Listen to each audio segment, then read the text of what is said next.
This is 3 more hours of Poppy Playtime lore, packed with theories, secrets, and twisted details that make this game so incredibly dark. Whether you watch the first video or not, this one stands completely on its own. So sit back, relax, and let it play, whether you're falling asleep, getting through some homework, or just vibing. Every toy in Poppy Playtime has a fatal flaw hiding in plain sight, and some of these weaknesses are so obvious you'll wonder how they've survived this long. From a monster who could literally tear himself apart to a godlike figure whose entire body depends on a single substance, these vulnerabilities change everything. And the most powerful experiment in the factory might just have the most exploitable weakness of them all. So let's start off with Lily Lovebraids, as her biggest weakness seems to come from her traumatic past, and here's why. After being created, Lily was kept completely isolated for months on end, having no contact with anyone, only for the prototype to later send her to the dollhouse. And it was here where she wrote a note expressing her frustration at all the experiments avoiding her, and especially the fact that the prototype would never visit. But this kind of desperation could absolutely be used against her. During Lily's chase scene, she states her wishes to go to a better place. I can't go to a better place. You can't either. This phrase is often associated with the prototype himself, so if someone were to give her that offer, she would obviously jump at the opportunity. However, this could mean she ends up somewhere extremely dangerous like the playhouse, full of feral mini critters who will eat anything to satisfy their hunger, or even just an outright death trap. We also have to consider that Lily is made completely out of plastic, not exactly the strongest material. So if she were to get tricked like this, Lily probably would have no chance of getting out alive, even if she tried to fight back. It's a different case for Mommy Longlegs though. She is extremely strong and very capable of defending herself. However, her true weakness might not be what you expect. Mommy has long, flexible limbs, and although these do give her a great advantage over other experiments in one way, they also drag her down. And that's because one of her arms or legs can easily get stuck inside machines and other contraptions with small gaps, slowing her down or completely trapping her. But unless she got trapped in something like, I don't know, a grinder, this still wouldn't threaten Mommy's life, right? Well, here's the thing. There's a very overlooked detail in the commercial for Mommy Longlegs, which is text stating that elastic plastic should not be exposed to extreme heat or cold temperatures. Now, elastic plastic is not only the material used to make the toys of Mommy Longlegs, but also the bigger body experiment herself. And another major clue is that there's even a poster in Chapter 2 featuring Mommy saying to be careful around fire. This seems like a random addition, unless we look at it another way. It seems most likely that Mommy's biggest weakness is severe temperatures, specifically hot ones. There is no way she would come out alive if she were to get one of her limbs stuck in a place that's on fire. Her elastic plastic, which is technically her skin, would completely melt off.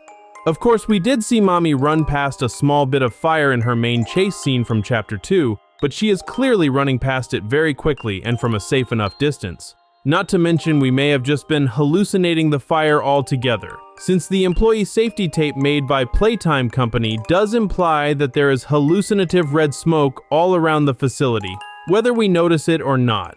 But the next toy's weakness might be the saddest one on this entire list, as next up is Huggy Wuggy. It was teased all the way back since the Sleep Well music video made for Chapter 3 that Huggy and Kissy Missy were great friends at one point. And this was proven without a doubt in Chapter 5.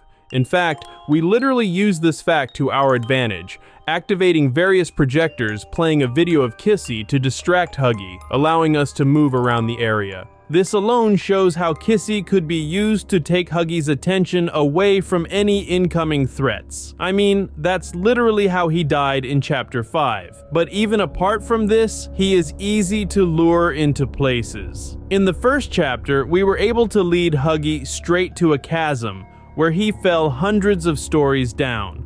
All things considered, it's pretty clear that Huggy's biggest weakness is his own mind. It unknowingly sabotages him and only leads to Huggy having to suffer. Moving on to a toy with a fairly similar appearance to Huggy, Chum Chompkins, this character's biggest weakness comes from his very unusual mouth. You see, this part of his body is actually a part of his stomach area and can open up really wide, and this is because his entire role in the factory was disturbingly to put kids in his mouth to calm them down. Surely you can see the danger of this though. If he was forced to put various things in his mouth all at once, it could potentially end up being entirely dislocated or just ripping open. And we do have to consider that none of Playtime's experiment procedures were perfect, meaning all the strain already put on his mouth in the past probably will affect Chum badly later down the road. But what if something even worse could happen? Notice how Chum's teeth are technically right behind his fur, and they're clearly pretty sharp as well. This means that if he's not really careful at all times, he could literally end up piercing his own fur, and possibly even getting his teeth stuck in there. His fur does look quite thick after all. Obviously, this is bad enough on its own, but we also have to consider that if this were to happen, Chum probably wouldn't even be able to move the top half of his body either. His neck and face would probably be stuck bent down for good until someone was able to help him out. Even if fixable though, it's still crazy to think that Chum's biggest weakness is literally just a regular body part.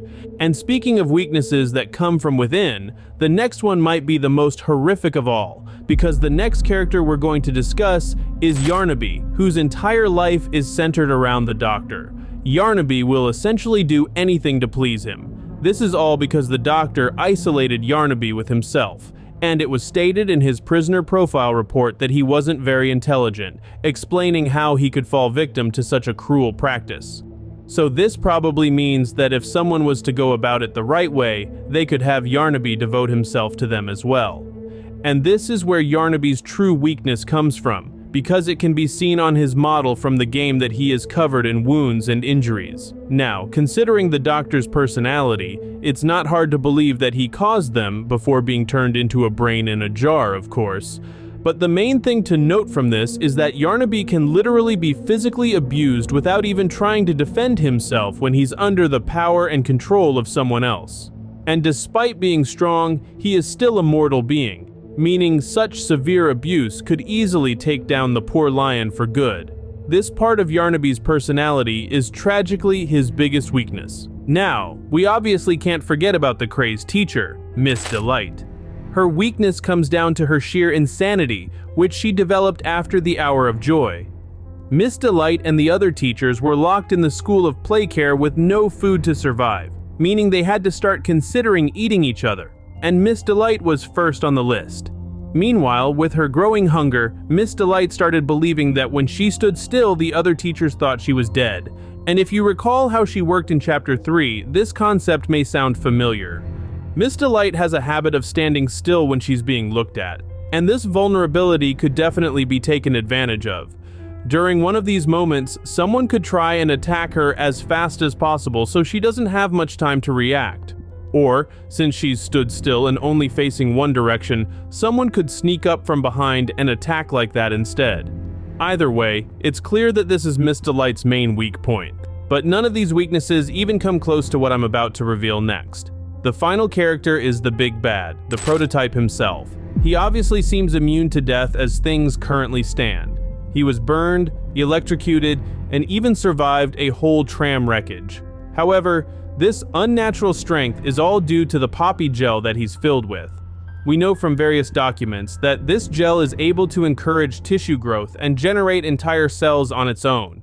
As Giblet put it, I mean, you seen the guy? He's so juiced up on that pink stuff, you can cut him in half and he just put himself back together. But a plan to stop the gel's effects does apparently exist, having been created by Playtime for safety, and it's called the negation compound. This is his true weakness, and it's documented on the master backup in the factory. The thing is though, until Chapter 6, we're not gonna know what it really is, let alone find out if the data is even still available anymore and hasn't been deleted or something like that. However, we might be able to figure out this weakness ourselves long before its official reveal. So let's look at the evidence we've been given. As we mentioned, the gel is what grows organic matter within the prototype, and all living beings obviously need organic matter to survive. So this gel is not only healing him when any damage is done, but is essentially holding his entire body together as well. And since he's an amalgamation of flesh, bones, and wires, he entirely relies on the gel just to stay in one piece. meaning if we were to use the negation compound to completely stop the gel's effects, it would mean the prototype falls apart, literally and figuratively. He would just become a pile of materials lying on the ground. The real question, though, is how would we actually use this weakness against the prototype? Well, the most likely way is probably through an injection. Riley's journal entries from Chapter 4 tell us that the scientists often use needles on test subjects, and Giblet even mentioned how the prototype would be given this same treatment as well. So, if we were able to lock him in place by using the conductive hand to freeze some poppy gel that he's standing in, the very method we used against him in Chapter 5, it would buy us enough time to poke him with the needle and get out of there as soon as possible. This would inevitably begin the process of melting down the prototype's body. Now, obviously this is the prototype we're talking about, so if we're going to make one last stand against him, I'm sure there'll be a lot more to the battle than just that. But ultimately, this is his one and only true weakness to finally put him down. And if it doesn't work, then it looks like we'll be the ones getting put down instead. The toys in Poppy Playtime were never meant to eat like normal living things, and the truth behind how they actually survive is far more disturbing than you'd ever guess. From an experiment who may be eating parts of her own body to stay alive, to a beast who literally gets stronger every time he eats, these monsters are hiding some seriously dark secrets. So let's start with Chum Chumpkins, whose way of eating is worth paying attention to right away. His mouth isn't actually a part of his head, it's around his chest area, which is pretty disturbing when you think about it. This means that rather than food having to travel down a long esophagus, anything Chum eats goes straight to his stomach area almost instantly. But there's a big problem here. Mouths are supposed to break down food by working on carbohydrates and fats, making it easier to swallow. But we know from a cassette tape that Chum's real job was to put children in his mouth to calm them down, and we actually go through this ourselves in the newest chapter. This tells us that Chum's mouth probably doesn't have the right chemicals and enzymes to break down what he eats. So how can he even swallow anything at all? Well, the answer might come from the lore of the game itself. We know that the bigger body experiments were built specifically with their job roles in mind. For example, Huggy Wuggy has sharp teeth because of his role as a security guard, which in Playtime Company fashion meant he'd have to maul people alive. But like we just talked about, Chum was basically made to be a safe space for the orphans, yet he also has the same kind of sharp teeth as Huggy. That doesn't seem to make sense at first, but when you look at it from a different angle, everything clicks. Chum was given those sharp teeth to make up for the lack of chemicals in his mouth. Instead of having food broken down naturally with enzymes, he has to bite down on whatever he's eating way more times than any other living thing just to swallow it. This is definitely what the evidence points to, since every bigger body does have to eat to survive. Chum is obviously no exception to that. But what Giblet has going on might be even stranger, because there are clues suggesting his anatomy is very unique compared to most other experiments. We know that Giblet was originally created by the scientists while the factory was still running, since his experiment number was revealed to be 1202 in a teaser video. The last known experiment before the Hour of Joy was 1424. But it seems like in the years that followed, the prototype turned Giblet wrong side out. What did he do to you? Don't worry about me. We saw in the Chapter 5 intro tape that being put through this procedure is anything but pleasant, so it's safe to say that Giblet's anatomy is very different from how it once was. Now, unfortunately, there's very little documentation in the game to help us figure this out, but there are some logical conclusions we can make. So let's break down how it really works. To start with, I doubt he's able to swallow food in the normal way, being wrong side out and all. But we did hear on a personal document of his that he tends to eat canned food. This makes sense, since most canned foods like beans or soup would definitely be easier for him to get down. Giblet could even use his electric bat to tear open the cans, and if he needs to, mash up the food and send it straight down his throat, basically skipping the whole process of chewing and swallowing normally.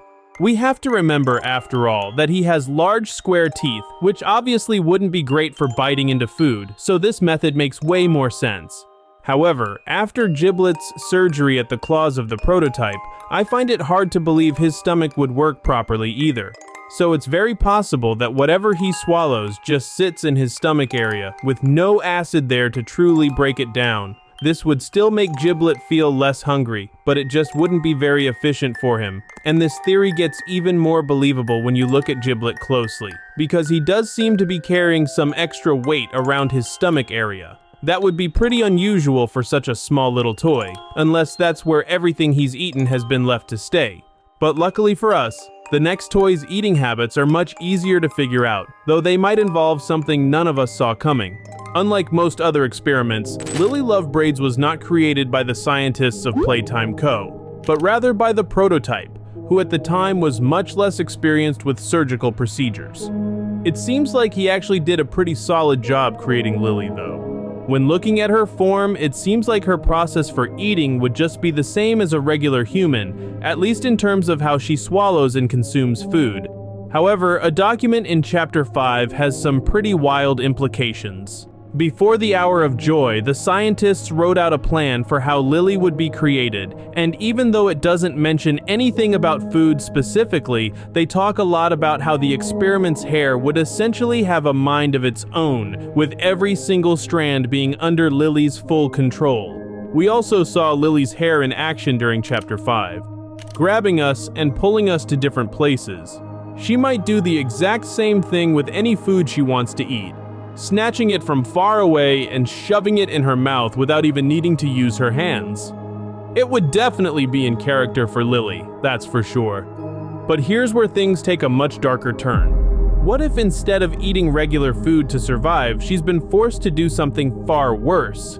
We know from one of the prototype's own notes that Lily was kept in isolation for a while, being given only the bare minimum of food and water to stay alive.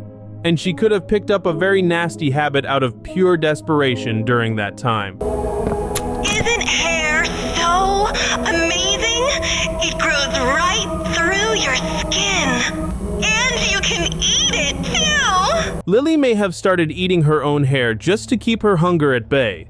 I know it sounds crazy, but remember that the document we mentioned earlier reveals how hair from horses was used for Lily, meaning it probably just keeps growing and growing without stopping.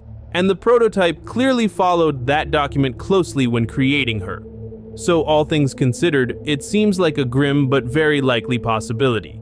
And now we come to the most fascinating case of all, the prototype himself. As a matter of fact, we actually know that he doesn't even need to eat to survive. This was exclusively revealed in some hidden text from the trailer for Chapter 1. He does have an entire mouth and set of teeth though, so it's not hard to believe he chooses to eat every now and then. But what if I told you that despite the prototype's incredible strength, this seemingly basic process is actually really difficult for him?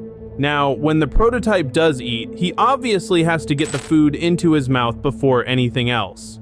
However, we never really see his mouth actually open properly. The closest he gets to this is in his jump scare animation, and all that really happens is his rows of teeth move just slightly apart from each other, which tells us that's probably the best he can do. Because of that, he likely has to try and cram whatever he's eating in between his rows of teeth, forcing it into his mouth area. But before swallowing anything, the prototype still needs to make sure the food has been broken down enough. Without being able to properly bite down on it though, it seems like this part of the prototype works in the complete opposite way from Chum. He has to rely entirely on enzymes to break down the food, which means he basically just has to keep it sitting in his mouth for a long time, waiting for that process to finish. If he does actually get this far though, the prototype may end up one step closer to becoming even more powerful. Allow me to explain. Obviously, the food starts by traveling down the digestive tract, which the trailer we mentioned earlier confirms the prototype does have. But when you look at his body closely, there's no clear area where the food is supposed to end up. It just seems to land in his lower half, which is packed full of wires, flesh, and other materials we can't even make out. The thing is though, if everything he eats ends up trapped down there, it only adds more to the prototype's form, expanding him and making him even more deadly.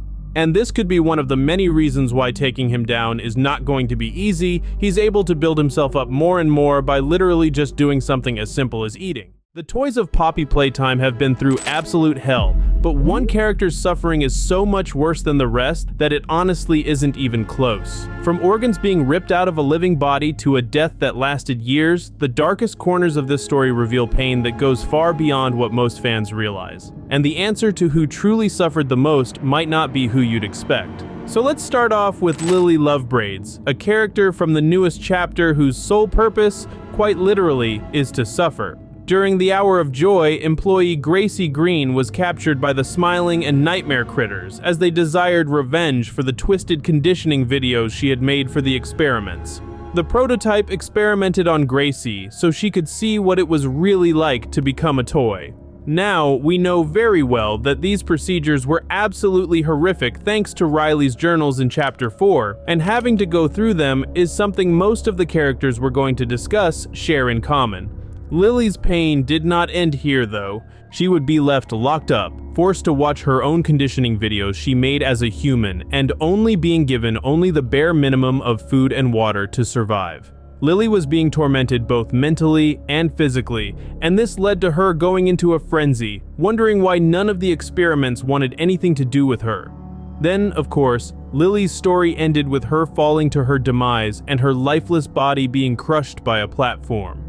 Now, her death in particular actually might not have been that bad. Clearly, she was scared in her final moments, but she probably died instantly upon landing on the floor. There's no denying, though, that in the years before this, Lily was tortured tremendously, which definitely will contribute to determining which character suffered the worst later. But Lily's story is only scratching the surface of how dark things really get.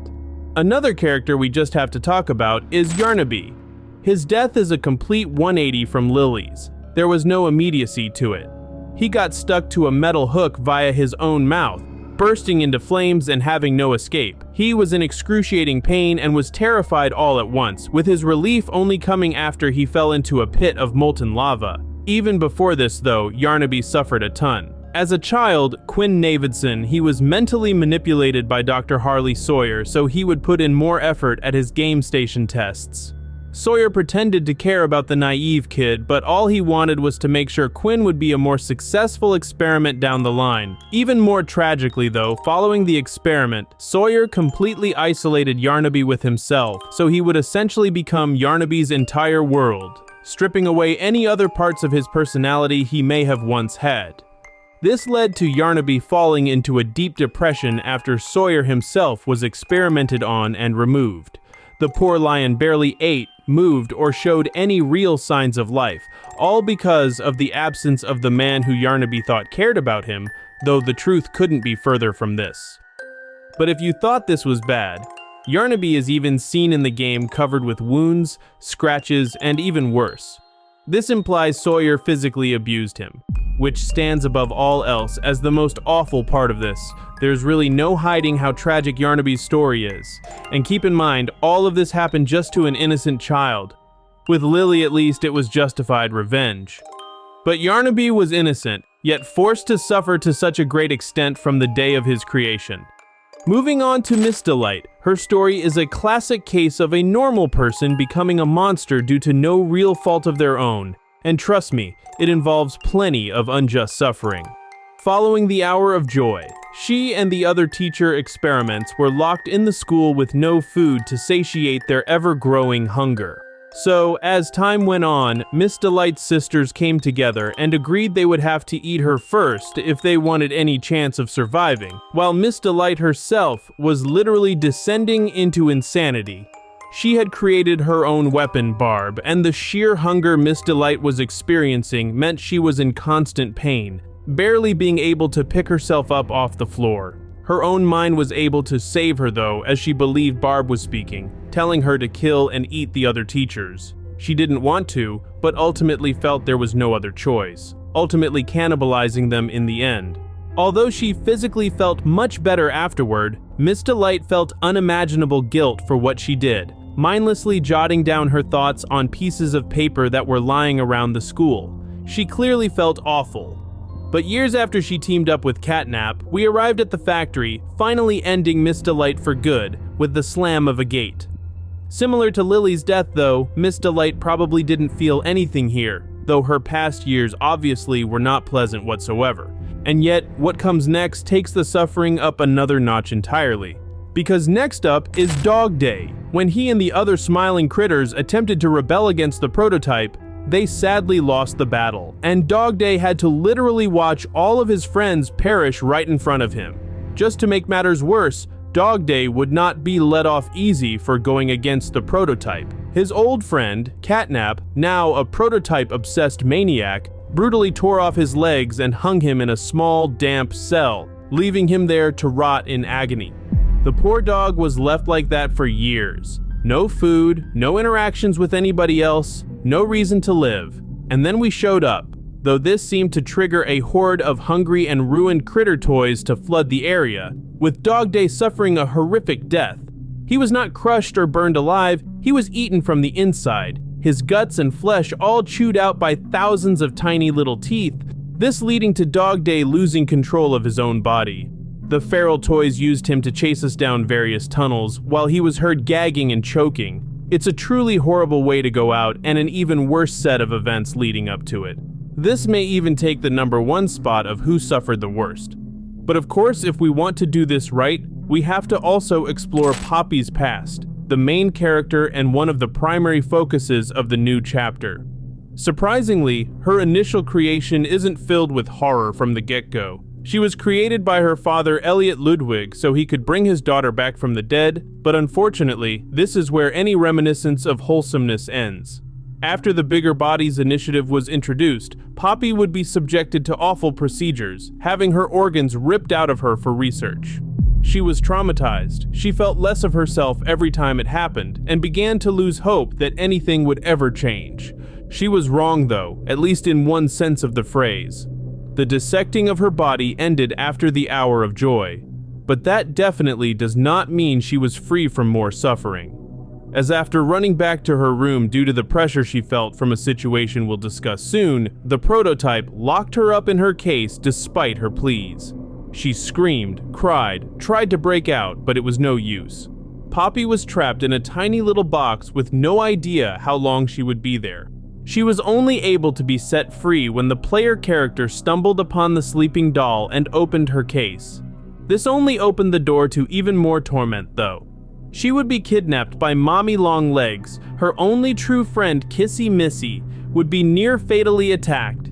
She would be imprisoned by Lily, and worst of all, she would be forced to confront her trauma, the one who she so very much despised, the prototype. As you'd expect, this did not end well, as Poppy's current status is unknown after the prototype was able to capture her and take her away. Despite Poppy's often controversial actions in the game, she has good intentions, but has suffered endlessly for over a decade. It's also a similar case with the one and only Doughy the Doman. And though you might think it can't possibly get worse, trust me, it does. Doughy was forced to live his whole life barely being in control of his own brain or actions, as he was made from 3 different children, all of whom had conflicting personalities. One of these children was a boy named Jack, who was tragically killed during a factory tour and later used by Playtime as a component for Doughy. And then, in typical Playtime fashion, they had to make sure nobody could sue them. So they invited Jack's parents to the factory to see what their son had become, knowing full well that Kevin, one of the experiment's test subjects known for being aggressive, would lash out and murder them out of stress, and Playtime got exactly what they wanted. However, after the killings, Jack regained control of Doughy, sobbing over the bodies of his mom and dad.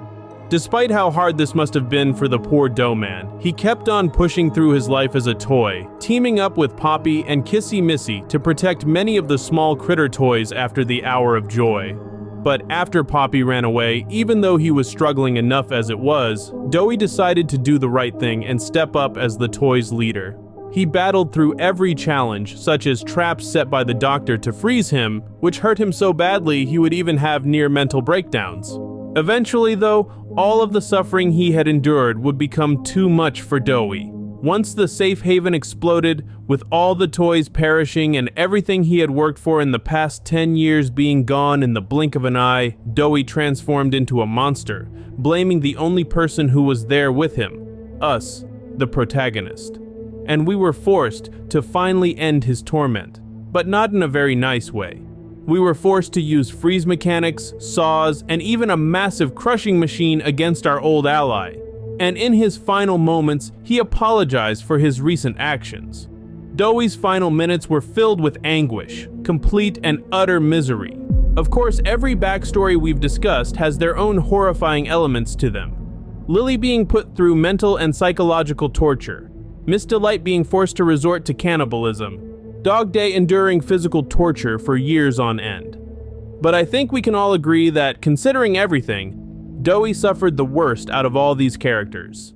Some of the most dangerous toys in Poppy Playtime never actually died, and the game has been hiding the proof in plain sight. From a monster who can stitch himself back together to a predator we haven't even properly faced yet, at least 5 experiments could still be roaming the factory, and some of them might be more dangerous now than they ever were before. So why don't we start off with everyone's favorite pal, Huggy Wuggy, because despite what it may seem, he actually might not be as gone as we all thought. I mean, we did see him literally get stabbed right through the heart by the prototype, and such an attack would kill your average person. But this is Huggy Wuggy we're talking about, the guy who managed to survive falling hundreds of stories and hitting solid metal pipes along the way. This undoubtedly shows some serious willpower, and on top of that, a stab wound seems way too little to take down Huggy just when considering his sheer power. He was made to be a security guard, hence his sharp teeth and strong limbs which allow him to break through metal doors and even entire walls, as we see in Chapter 5. It makes complete sense why we see Huggy still moving even after the prototype's attack. And the final piece of the puzzle is that Huggy may even be able to repair himself, preventing too much blood loss. With his return at the end of Chapter 4, Huggy looked noticeably different, having countless wounds but also being covered in bandages. We were never even given answers as to who actually helped fix up Huggy, but maybe that's because there was no one else involved. Huggy was extremely smart after all. Experiment 1170, Huggy Wuggy, remains the optimal outcome due to his sufficient intelligence paired with maximum obedience. Given this information and his strength to keep him going, it's not hard to believe Huggy repaired himself after Chapter 1 and will be able to again in time for Chapter 6. He may even be able to help out Kissy Missy, but that's a whole other can of worms. Huggy isn't the only one who slipped through the cracks though, so let's turn our attention to the terrifying dog-crossed caterpillar creature, PJ Pug, a Pillar. He was one of the side antagonists in Chapter 2, working under Mommy Longlegs, who ended up murdering every toy that failed to take us out in the deadly minigames. First, it was Bunzo Bunny, then the Mini Huggies, but apparently not PJ. He is actually alive. Not only was this explicitly confirmed in a Discord podcast with Mob Entertainment, but unlike the other characters from this chapter, we don't hear Mommy attacking him after the minigame. Now why is this? Well, unlike Bunzo and the Mini Huggies, PJ already had a decent relationship with Mommy, getting along with her quite well. We learned this in a fully canon document from the Poppy Playtime x Fortnite collaboration. And believe it or not, this collab actually provided fans with many other new lore notes, one of which even gave us an entire report on PJ, telling us his experiment number and much more. This seems pretty random when you think about it, but when we think back, things become much clearer. PJ was also featured as a failed experiment in the secondary lab, and most importantly, he was actually meant to be added to the spin-off game Project Playtime. Take a listen to this clip from a Mob Entertainment live stream. Maybe. It's being prototyped right Yeah. now. I do believe you'll see PJ. I'm saying this. I do believe you'll see PJ as a playable monster in the foreseeable future. All of this seemingly random PJ content may be foreshadowing a return from him in the future. Just think about it. We know he wasn't killed by Mommy and is still roaming around in the factory, and he has made various cameos since Chapter 2. So all of this evidence definitely points to him reappearing in the next chapter. Moving on, the next character who I believe is still alive is Lily Lovebraids, and this is mainly due to her physical form. This experiment was created after the Hour of Joy from the employee Gracie Green, who the toys wanted bitter revenge on for her sinister brainwashing videos for the experiments. And in the new chapter, we literally find her skeletal remains in the dollhouse. Her bones are completely intact. This implies that Lily doesn't contain real human bones, but rather just some random objects to function as them. And considering the crazy ways Lily's hair is able to move, these objects may actually be very bendable, kind of similar to the elastic plastic used to make mommy long legs. She is living proof that unique experiments like what I'm describing were able to exist after all. And just consider experiments like Dowie as well. His unique biology allowed him to entirely change forms and even survive being crushed by heavy stone rocks. And let me remind you that in Lily's supposed death scene, she was crushed by a platform. Now here's where it gets really interesting, because all of this leads me to think that she may have been able to survive this moment, and could possibly even use her hair to physically get the platform off of her. Lily herself even alludes to this in a cardboard cutout. Did you know your hair keeps growing even after you die? So all things considered, I wouldn't be surprised if we see Lily again in the future, having to figure out another way to defeat her, which she can't just crawl out of unscathed this time around. Next up, we have the fan favorite, Catnap. Now, I won't deny that after being set on fire and then stabbed through the throat by the prototype, he was killed. However, I instead believe that the prototype is going to bring him back in another form, and the evidence pointing to this is pretty convincing. Firstly, let's just consider that it would make no sense for the prototype to kill Catnap like that unless he had some other hidden intentions rather than just adding Catnap's fur to his own body. When Catnap was a child, specifically the orphan Theodore Gramble, he and the prototype attempted to escape the factory only for the boy to be electrocuted, threatening his life. And instead of chasing the freedom he desperately desired, the prototype made an unexpected choice. He almost died, but they say that the prototype saved his life, giving up his own freedom in the process. There's two potential reasons for this. The prototype may have genuinely cared for Theodore, or he just saved him for the sake of manipulation, so Theodore would essentially become his loyal servant. In either scenario, though, it wouldn't make sense for the prototype to have killed Catnap in Chapter 3 just to be rid of him. But assuming the latter possibility, the prototype probably killed him for a good reason, as weird as that sounds. Since before this, Catnap was literally burning alive, screaming in agony. The prototype essentially put him out of his misery, and he can now use his experiment knowledge to bring him back as something else. I mean, why would the prototype of all things pass up the opportunity to continue having a brutish giant cat serve him and him only? The only dilemma for him is that he has clearly used Catnap's fur for his own body, so I have a feeling that should Catnap return, he may not appear as we have always known him. But the scariest entry on this list might just be the one we haven't even properly faced yet, as the final toy that could be making a future appearance is Boxy Boo. He hasn't physically appeared in the main chapters yet, but I don't think this will last for long, and this is due to an analysis of his abilities and survival skills. We see in Poppy Playtime that he is able to hide in his Jack-in-the-Box to blend into the colorful environments of Playtime Company, meaning he could stay out of sight from potentially even more dangerous experiments. And of course, Boxy Boo is a hunter in every sense of the word. Even the 12 Days of Playtime marketing campaign described him as always having an insatiable hunger, meaning he has probably killed countless unlucky toys. There may even be direct proof of this as well, as the Safe Haven murals portraying the Great Toy War of 1997 show Boxy partaking in the event. So ultimately, considering we have no proof suggesting Boxy may have died sometime after the Hour of Joy, it's not hard to believe he has been surviving on his own since that fateful day, sticking on his own and feasting on hundreds of toys to stay alive. And who knows, maybe we're walking right into being the next person on his victim list. The prototype's face might be nothing more than a mask, one he built himself from materials so disturbing it changes everything we thought we knew about him. His true face has likely never been shown to us once across any chapter, and the reason he's hiding it ties directly into how he controls every single toy in the factory. So let me show you exactly how I figured this out. It all starts with a crucial detail in the brand new music video for Wrong Side Out, a song by CG5 made in collaboration with Mob Entertainment. With this new animation, we get to see more of the prototype in all his glory. But most notably, when analyzing a scene in which he appears to be experimenting, his face is almost seen shaking and rattling. It's not a huge amount, but it's definitely noticeable when you look closely. If his face was truly a part of his original body, surely this wouldn't be happening, right? Well, this seems to confirm that his supposed face is actually a mask with eye sockets and even a mouth.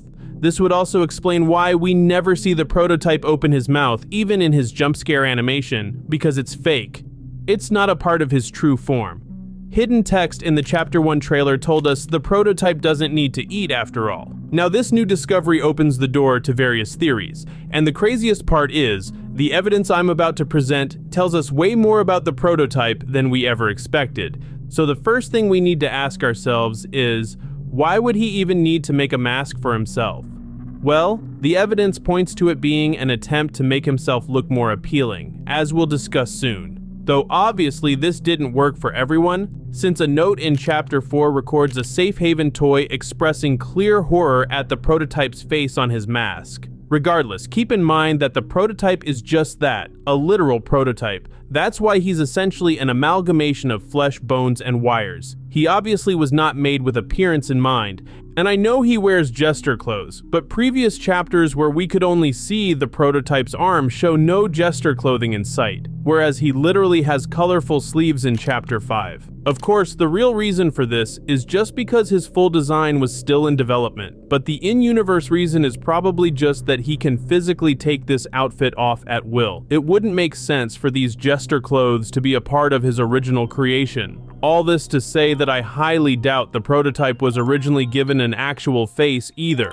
Behind the mask, this part of his body probably just appears as random organic material and mechanical parts, something which would obviously disturb most who were unfortunate enough to see it. And here's where things start to get really interesting. So, assuming the prototype's mask is self-made to hide an abomination, we have to consider why he would even care to hide it at all. Well, the prototype has worked with many others for his own goals in the past, one example being the orphan child Theodore Grambo. For context, over a few weeks in 1989, the prototype was hiding in Playcare and using a child named Theodore to do things for him, such as stealing confidential files from the employees. And we know from an eerie drawing made by Theodore himself that despite the prototype's insistence on hiding himself throughout most of Poppy Playtime's chapters, he actually did show himself to Theodore, meaning he wasn't just creepily telling him to do things from the shadows. Of course, in this drawing, he's hiding under Theo's bed, but as we see in the new chapter, the prototype is absolutely huge, meaning this drawing isn't fully accurate or the prototype expanded himself over the years. But that topic is for a whole other video. The important thing is that this drawing tells us Theodore was 7 years old. Would someone of that age really not be terrified around an unnatural creature who doesn't have a real face? Probably not, and this could be part of the reason why the prototype made a mask for himself. And on top of this, the prototype literally plays the god of the entire factory. He has hundreds of toys under his rule and following all his commands. So to make sure they actually stay loyal, the prototype would need to hide what's really behind his mask to ensure they don't get scared off either. So then, how did he even create it? Well, this is where the pieces really fall into place, because from a figurative standpoint, it makes total sense. The prototype is known to be incredibly smart.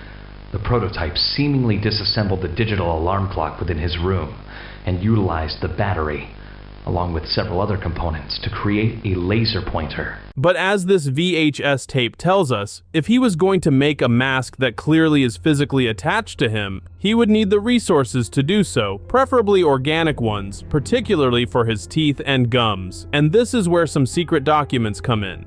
The Chapter 3 ARG revealed documents from an investigation that was done after Theodore was electrocuted during an escape attempt with the prototype.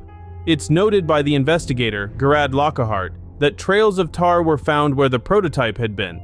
Now, this substance is produced by distilling organic components. So if the prototype had made a mask shortly before making friends with Theodore, using any organic resources he could find, it would make perfect sense for him to be dropping tar around. There's still a mystery that needs explaining though. How did the prototype even attach the mask to his body like this? Unlike the jester clothes, it doesn't seem like the mask can be taken off, as we saw in the Wrong Side Out video that it stayed attached to his facial area despite rocking around slightly. Chapter 5 did reveal to us that the prototype has knowledge on surgical procedures, but this is the 1980s we're talking about, over 10 years before the events of the game. So to figure this out, we have to go back all the way to the 1960s, exploring the prototype's life as a human. And this is where everything changes, because a cassette tape in the new chapter reveals that the prototype was made from Ollie, the child who was assisting us over a telephone throughout chapters 3 and 4, though it was just the prototype using his old identity to trick us and Poppy. Now, we don't know much about this character. Despite popular belief, there's no confirmation he was the son of Playtime Cobra's founder Elliot Ludwig. What we do know, however, is that he most certainly had relations to the late founder. Just listen to some of their interactions in the aforementioned cassette. What do you mean? No. Ollie. It was never about me.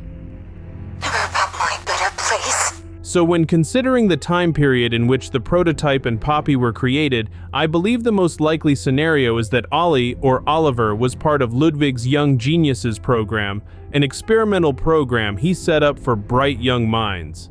The timeline definitely suggests that the prototype was created during this era, so after a while of learning more about science and conducting countless experiments, Ollie could have volunteered as a test subject for experiment 1006, only to feel hurt to learn that this experiment was just to try and bring Ludwig's daughter back, who had passed away a few years beforehand. Regardless, all of this time in the program meant the prototype could have always had scientific knowledge regarding organic surgeries, meaning that if he was able to get someone to help him, maybe even Poppy herself, he could definitely figure out a way to attach a mask that he had made to his facial area. So there you have it. The prototype used his knowledge to make himself a mask, which he could use to make things go his way. However, I wouldn't be surprised if we see his true face in the next chapter, with him ripping off the mask in a fit of rage, leaving us even more terrified. But of course, all we can do is wait till chapter 6.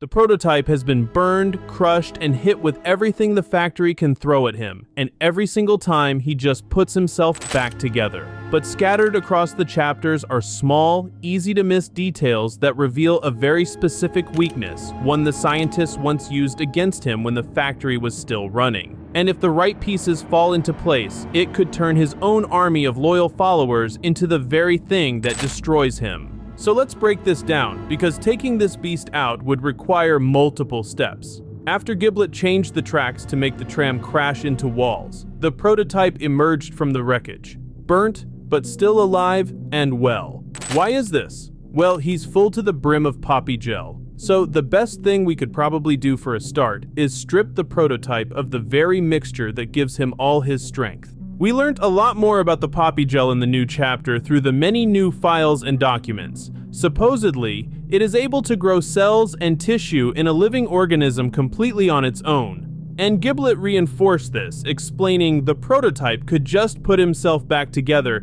even if he was to be split right in half, since he contains so much of the gel. This is what makes him practically immortal. Of course, our last plan was to look at the backup for all of the information about the Poppy gel, supposedly the key to defeating the prototype. However, after hours of work, we finally got there only to find the system had been taken over by the doctor, meaning that idea is probably off the table now. And if we want to manually get rid of the gel in the prototype's body, we obviously just can't go up to him asking nicely. So, at first glance, all hope seems lost. But there's a very small detail which actually holds a lot of significance. Take a listen to this clip from a VHS tape in Chapter 3. There's a secret inside you, 1006, valuable beyond all measure. I cut and prod and burn at it. Now this confirms that when Playtime Company was still operational, the doctor and his scientists did actually have ways of dissecting and studying the prototype. He obviously wasn't just letting them do this by his own accord. I mean, we heard in another tape how he killed one employee just to prove a point. This means that there could be a way to make him incapable of self-defense, at least for a time, allowing us the opportunity to subject the prototype to a small procedure of his own, removing all of his Poppy gel. But the real question is, how exactly would we pull that off? Well, it may actually be simpler than you think. You see, there was a surgery room we explored in the new chapter named the Grand Stitchery. It was here where we saw various Udamul experiments being performed on through the use of a large machine, which could automatically inflict basic surgeries. We could probably use a similar type of machine to put the prototype to sleep.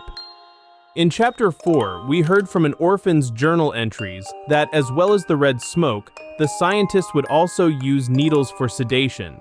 All we would need to do is make the machine inject the prototype with some sort of sleep-inducing solution, exactly the same methods the scientists once used.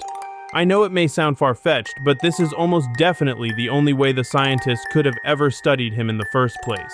Giblet even mentions that the prototype would be poked with needles when the place was still running, but as we've established, the staff couldn't get anywhere near him. That's even why he had his own containment space. Obviously, we couldn't use the red smoke on him either. We saw in Lily Lovebraid's dollhouse that he is able to release the smoke himself. He obviously wouldn't have this ability if he could also fall victim to its effects. And the 12 Days of Playtime marketing campaign specifically mentioned how Catnap is immune to the smoke, directly confirming that it doesn't necessarily affect each and every experiment. So, all that said, our best bet will be to remove all of the prototype's gel while he's unconscious, making him just like anybody else, a regular mortal being. This would finally give us a chance of actually defeating him. But with step 1 being done, what would we do next? Filled with Poppy gel or not, the prototype is still a huge beastly monster. Well, his intimidating form partly seems to be down to his taking of other experiments' body parts, which he has used to add on to himself. It seems that the prototype is able to build strength like this. So if we could get rid of these body parts that he has hanging out of his form, that could give us a real advantage.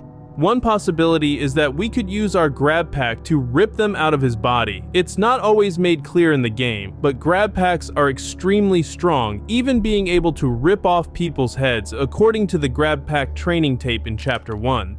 This would probably even make entire parts of his form collapse, weakening him severely. Though unfortunately, this probably wouldn't outright kill him. However, what comes next might actually be the key to finishing him off for good, as what he would definitely have no chance of surviving is blowing up the entire factory. This was Poppy's plan back in Chapter 4, and we nearly succeeded until the prototype stole the explosives that we had planted. I've taken the liberty of retrieving those explosives from the Foundation. Thanks for collecting them. That was probably no way. The thing is, though, it would definitely be possible for us to revisit this factory destruction plan and succeed this time around. If you recall, the red smoke we had redirected to the factory's foundation is an accelerant, and before Safe Haven blew up in Chapter 4, we had already triggered the gas overflow procedure, causing the smoke to fill the entire area. All we would need is another gas mask to navigate the area, along with some more explosives to plant.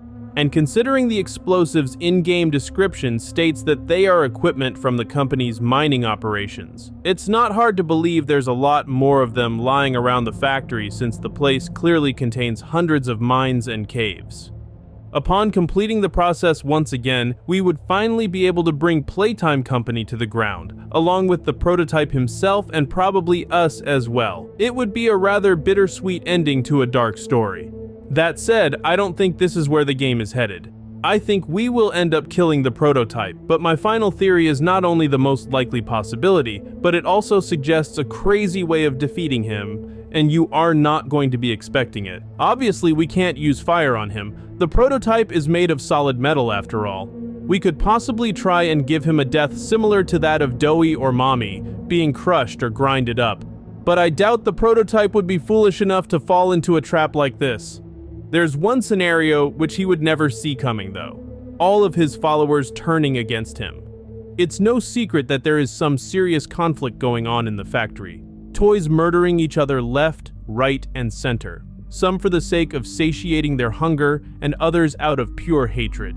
Most of this is due to the prototype having an entire army of small toys at his side who have been manipulated into doing some pretty terrible things, leading to other toys doing everything they can to stand up to them. This is even what caused the Toy War of 1997. that we saw visuals of in the Safe Haven music video, which was created by Mob Entertainment for a collaboration. We must remember, though, that at the end of the day, all of these toys are children who have been tortured and forced to suffer. There most certainly are ways we could get through to them. Remind them of how the prototype lied to everyone, stating they could leave the factory after the hour of joy, only to go back on his word afterward. Remind them that he continued the experimentation that was being done by the scientists, the very people who caused the toys so much pain. Even just remind them of the utter atrocities the prototype's influence has caused, with so many innocent toys just like them perishing for no good reason. Our protagonist, with the help of Poppy and Giblet, could build an entire army, stealing the prototype's followers and turning them into his enemies. And no matter how cunning or strong the prototype is, with his Poppy gel being gone, he will be able to die.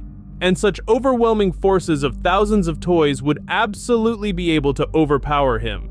It would be an ironic yet justified fate for this evil monstrosity. The smiling critters were supposed to be dead, every last one of them wiped out after their failed rebellion, but new clues scattered across the game tell a very different story. Some of these critters may not only be alive, but could be the key to finally taking down the prototype in Chapter 6, and the evidence has been hiding right in front of us this whole time. So, it's a known fact that the smiling critters did try to rebel against the prototype after the Hour of Joy. We heard from some new cassette tapes in Chapter 5 that Kickin' Chicken, Hoppy Hopscotch, and even the one smiling critter specifically centered around Love, Bobby Bearhug, actively participated in the massacre, obviously due to the prototype's influence. But they clearly had a change of heart later on, leading to the rebellion. According to Dog Day, though, the smiling critters lost the fight and ended up perishing at the claws of Catnap, the prototype's most devoted follower. But this might not actually be the full truth, because firstly, we have to consider that Dog Day himself probably doesn't know if some of the other critters are actually alive and weren't killed by Catnap, being stuck in a single room for years and all. After all, we know from a secret message written on the back of a document in Chapter 4 that Hoppy Hopscotch survived for 9 whole years after the Hour of Joy, though she did still die a year before the events of the game. But the point is that it seems like some other critters were able to escape Playcare and the wrath of Catnap still in one piece. So, how exactly can we figure out each critter's fate? We don't really have that much information on any of them. Luckily, though, there are some very important clues which may just give us the answer and even explain the characters' roles in Chapter 6. And this is all thanks to their cardboard cutouts scattered around Playcare in Chapter 3. These cutouts seem to cryptically hint at what happened to each smiling critter, so let's break down the evidence. Starting off with Dog Day himself, his cutout ends with some pretty disturbing screaming, but this seems to be referencing the moment his legs were torn off rather than his actual death. And speaking of this, despite how horrific his supposed final moments were, what if he never actually died? There's one scenario which no one has considered. The prototype may have found him and offered to take him to a better place. Ollie. It was never about me. Never about my better place. There are many references to this better place in Chapter 5, and they always seem to be connected to the prototype. And considering a newspaper article made by the toys reveals that a former Safe Haven toy later joined the prototype's alliance, it's not hard to believe that seeing Dog Day lying on the ground, weak and defenseless, the prototype scared off all the mini critter toys inside him and convinced Dog Day to join him if he wanted to be saved. The prototype clearly knows how to do procedures after all. This was proven without a doubt after the newest chapter. So he could have given Dog Day some shiny new legs if Dog Day gave in and accepted that there was no other choice. But as we know, not all of the prototype's followers are truly loyal. We all saw how Chum Chompkins is technically working for him, but is not really on his side at all. And considering everything Dog Day's been through, I wouldn't be surprised if he decided to run away after being repaired by the prototype in an attempt to escape from him, now hiding in the depths of the factory just waiting for us to find him once again. But Dog Day's fate is only the beginning, because the other critters' stories get even more twisted. Moving on to Bubba Fant, most of his cardboard cutout lines simply seem to be a hint to the player's presumed identity as a Playtime Company scientist, as he talks about remembering the listener before screaming for no apparent reason. All in all, this definitely seems to imply that Bubba is a goner. It appears to be a similar case with Kickin' Chicken, as his cutout implies that he tried to escape the factory, possibly after getting away from Catnap, only for Catnap to track the chicken down and finish him off. However, the critters that come next may have had very different fates. Picky Piggy's cardboard cutout does not end with her screaming for one thing, and her other dialogue lines indicate something extremely dark, that she feasted on the dead critters to satisfy her hunger. She specifically mentions in the cutout eating seared elephant, obviously Bubba Bubba Fant, and grilled chicken, obviously Kickin' Chicken. Both of their cutouts ended in screams after all, meaning that Picky Piggy probably ate their remains following their deaths. It also seems she did the same with Crafty Corn, as Picky Piggy mentions Flayed Unicorn as well. But despite all of this, I doubt Picky Piggy felt particularly good about any of it. The smiling critters all used to be friends before everything in the factory went south, and Playtime does seem to have a similar effect on all the experiments, ruining their friendships over time. Just think back to how Miss Delight had to eat all of the other teachers to survive. It seems that Picky tragically had to do the same. The one good thing that came of it, though, is that she could still be around during the events of the game, potentially helping us to take down the prototype, and we'll explore that more later on. But next up is Hoppy Hopscotch, whose cutout implies that she had a similar plan to Kickin' Chicken, to escape the factory. Ultimately, though, her cutout also ends with a scream, meaning we can safely assume the worst. There may be even more to the story, though, as it might not have actually been Catnap who killed Hoppy, but rather the prototype himself. We learned in a Chapter 5 cassette tape that he would kill any toys who knew about the outside world. They went to the outside! You know, and no one can know. I am sorry. Another key piece of evidence is that we know from a VHS tape that Hoppy was a part of the Safe Haven crew. And if you recall, these toys would often have a tendency of running away. First, it was Poppy, the group's original leader.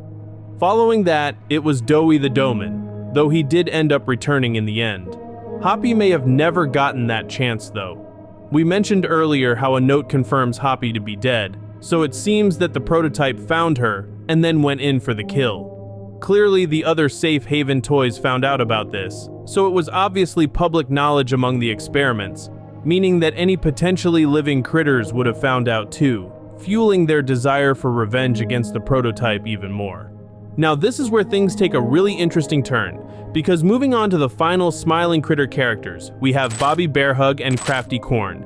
Now we established earlier that Crafty probably did pass away in the end, though it may be a different case for Bobby. Not only does her cutout not end with her screaming, but we actually have some useful information about this experiment thanks to the orientation notebook, which seems to provide us with some clues about her fate.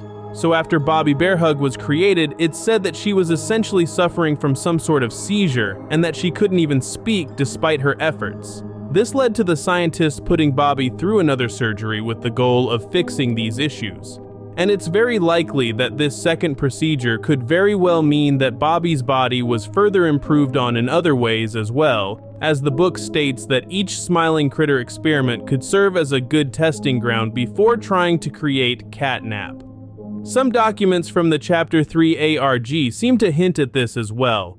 Now, as we all know after Chapter 5, the true key to making the experiment so powerful is the Poppy gel. I mean, the prototype is so full of the stuff that he's practically immortal. And this means that Bobby's final procedure could have involved putting more of the gel into her body to essentially hold it together more reliably, explaining how she's heard speaking in a Chapter 5 tape set during the Hour of Joy. This may also be the case for the other smiling critters, but the issue is that for most of them, we don't know their experiment numbers, though we do know that Bobby is experiment 1186. This ultimately means the other critters may have come before her and thus contain much less of the Poppy gel. As for Bobby though, she could definitely still be alive, wandering around the factory, and we could be seeing her very soon. Another important factor suggesting Bobby's survival is the simple fact that she's been teased way more than any of the other smiling critter characters. As mentioned, she had an entire experiment report in the book and appeared in a Chapter 5 tape. But on top of that, a plush version of her appeared in some security feeds from the Chapter 3 ARG, and she even has an entire statue in the Home Sweet Home area of Playcare. There are 8 smiling critters, and for Bobby in particular to be getting all this attention clearly suggests she may not be as dead as we all thought. So then, where does all of this leave us? Chapter 5 ended with us trying to access a backup of all of the prototype's information and known weaknesses, only for the system to actually be containing the Doctor's consciousness. Along with that, Poppy has been captured, and we're obviously going to have to try and rescue her. And what comes next might just tie everything together. Think back to what Dog Day said in Chapter 3. He clearly cares about Poppy, even referring to us as her angel. Now, we established earlier that Dog Day is probably still around, along with Bobby Bearhug and Picky Piggy. So I believe we're going to team up with these smiling critters to try and take down the prototype, also with the help of Giblet and Chum Chompkins, of course. Maybe the Doctor will even help us out, and we've previously discussed that idea in another video.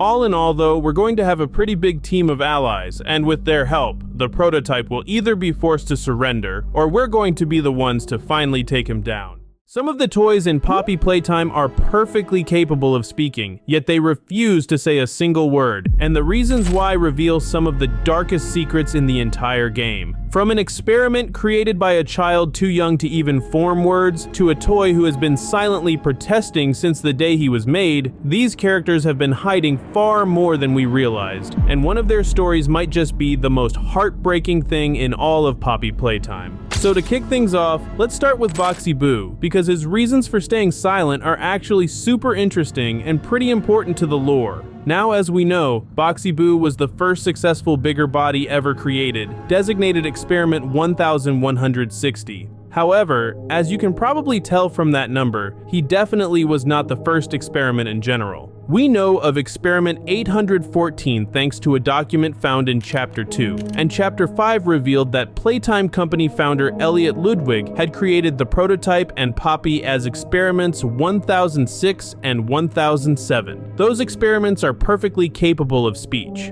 so for Boxy to have been made after them, you would expect he could talk too, right? Well, the reason he can't is because Boxy was not created by Ludwig. After Ludwig's death in 1989, the head of innovation, Leith Pierre, hired Sawyer at the factory in January 1990, and this is where Sawyer started trying to copy Ludwig's work. Keyword there being trying. We actually saw some experiment notes from the Chapter 4 ARG that document this process. Experiment 1015 barely even worked at all, but 1026 was a small step forward. Sawyer even created that experiment hoping it would be able to speak, because after it was made, the scientists tried asking it questions and expected answers, though they got absolutely nothing. So we can safely assume Boxy was also meant to speak, but Sawyer's methods just were not cutting it. The first known experiment who can actually talk is 1186 Bobby Bearhug, so it clearly took the scientists a long time to figure this out. Boxy was simply made before they cracked the code. But here's where things get far crazier, because moving on to Chum Chompkins, his situation might be completely different. This guy could actually speak if he wanted to, he just chooses not to. Now, the reason I believe he is physically capable of talking is not only because of the noises he makes, which clearly show he has a voice box in his body, but also because his entire job was to comfort orphans who were in distress. The main method for doing this was, and I wish I was joking, holding them inside his mouth. But it is safe to assume the scientists also gave him the ability to speak so he could try comforting the kids with actual words too. That said, a cassette tape in Chapter 5 set sometime when the factory was still open actually features Chum himself, and just like in the game, he only makes his signature noises. Beating. So Chum was never speaking in the first place, but then what is the reason for this? Well, the most likely answer is that Chum tried to resist the scientists after his creation by flat out refusing to speak despite their wishes, and he now continues doing this out of pure habit. And here is why I think that. Even though we don't have a ton of info on Chum, we can tell he was clearly against the scientists, and most likely took part in the Hour of Joy. Just think back to the restricted condemnation tape on Mob Entertainment's YouTube channel. 10 days after the Hour of Joy, while scientist Preston Willard was running from Huggy Wuggy, Chum knocked him straight to the floor. And as we saw in a follow-up tape, Chum dragged him right to the prototype, who then turned Preston into a toy. Talk about a bad day at work. Now, we do know Chum works for the prototype, but he is clearly a false subordinate. He is not actually on the prototype's side. In the condemnation tape, the prototype was nowhere to be found, so Chum could have easily let Preston escape without getting in trouble.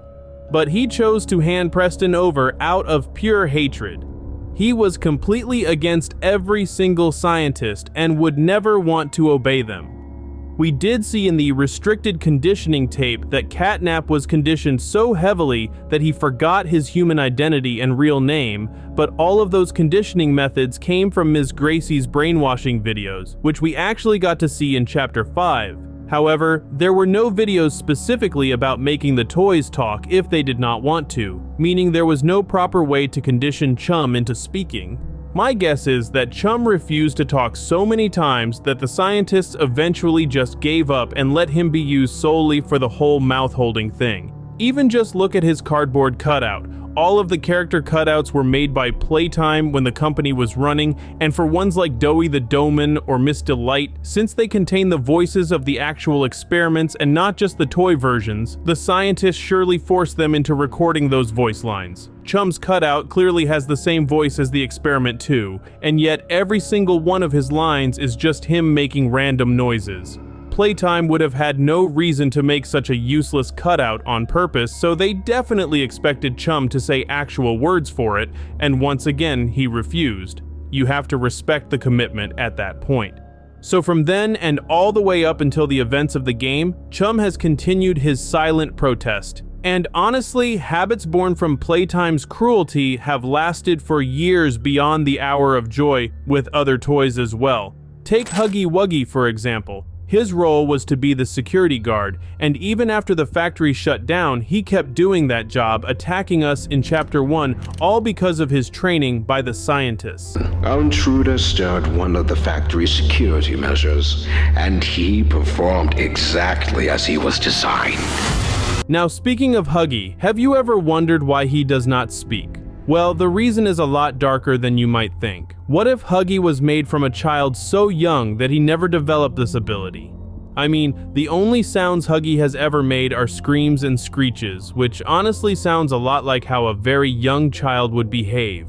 And we definitely cannot forget that while exploring Playcare in Chapter 3, we found a room completely full of baby cribs, so Huggy being created from someone that young is tragically a real possibility. But the evidence goes even deeper than that. During Huggy's memory sequences in Chapter 5, we saw that Miss Gracie was speaking directly to him in live recordings. But just consider some of the language she used. In the cleaning up game, she describes the blocks that do not match the ones on screen as naughty. And when Huggy's temper starts building up, Miss Gracie tries to have him do breathing exercises, something we have not seen with any other toy besides Huggy. It almost seems like she was trying to tailor her approach to a very young kid. And back in Chapter 2, we heard a scientist describe in a tape that Huggy was obedient toward the staff. That makes sense, because young kids often do listen to adults. However, they also misbehave sometimes, just like Huggy did when he killed countless staff members and even escaped the entire factory in 1992. Classic toddler behavior, am I right? And remember how at the end of Chapter 5, Kissy Missy was able to calm Huggy down? Well, this is almost exactly like how toddlers can be calmed while in a frantic state by things like toys or soothing sounds or music. This may have been precisely what the scientists were going for when they created Kissy. We do know she was made specifically to relax Huggy after all. So all in all, it seems very likely that Huggy is mentally too young to even know how to talk, which honestly adds an entire new layer of tragedy to his already harrowing story. But what you're about to hear next might be the saddest part of this whole video, because we have to also question Kissy Missy. She is Huggy's female counterpart, so are her reasons for not speaking the same? Well, I don't think so. The first thing to consider is that in a Chapter 5 cassette tape, we actually heard Kissy crying, which tells us she is much more capable of speech than we ever realized.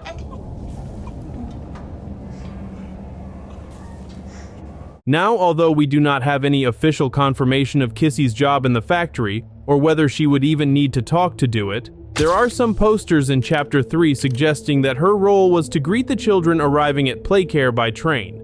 This is also backed up by the restricted relocation tape on YouTube, which shows Kissy being transported to Playcare. And what really seals it is that her cardboard cutout in Chapter 2 literally shows her dressed as a train conductor. To greet orphans as they arrived, she would obviously need the ability to speak.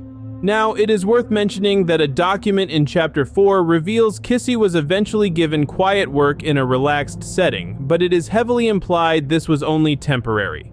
Plus, that document is dated not long before the Hour of Joy, meaning there would have been plenty of time before that for her to have held the train greeting job. So if she was created with the ability to talk, then why does she never do it during the game?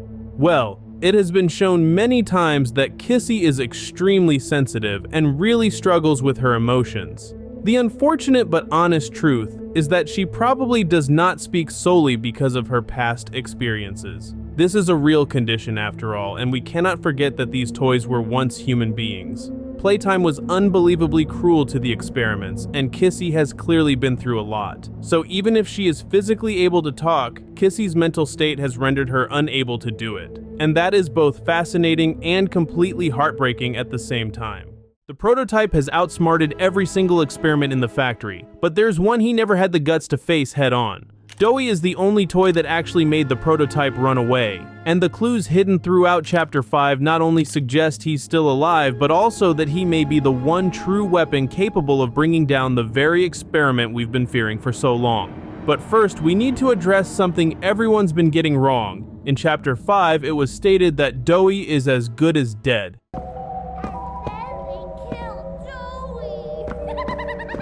Giblet also wished Doughy to rest in peace in one of his personal documents. However, we knew Doughy much better than these toys, who had been living in the lower levels of the factory and never saw Doughy regenerate from thin air or heard of his entire backstory. However, we actually know it thanks to the documents and VHS tapes, and these seem to suggest Doughy isn't as gone as we all thought. Unlike other experiments, Doughy was made from 3 different children, meaning he obviously contains more internal parts than anyone else, even if they're hidden away by all his dough. But clearly, this aspect of his body benefits Doughy greatly. He can literally take his whole body apart, then put it back together whenever he wants, with this not doing him any harm at all.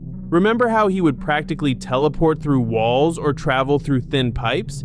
Even the prototype doesn't have features like that. He may be huge and obviously dangerous, but he doesn't have any near supernatural abilities that Doughy had.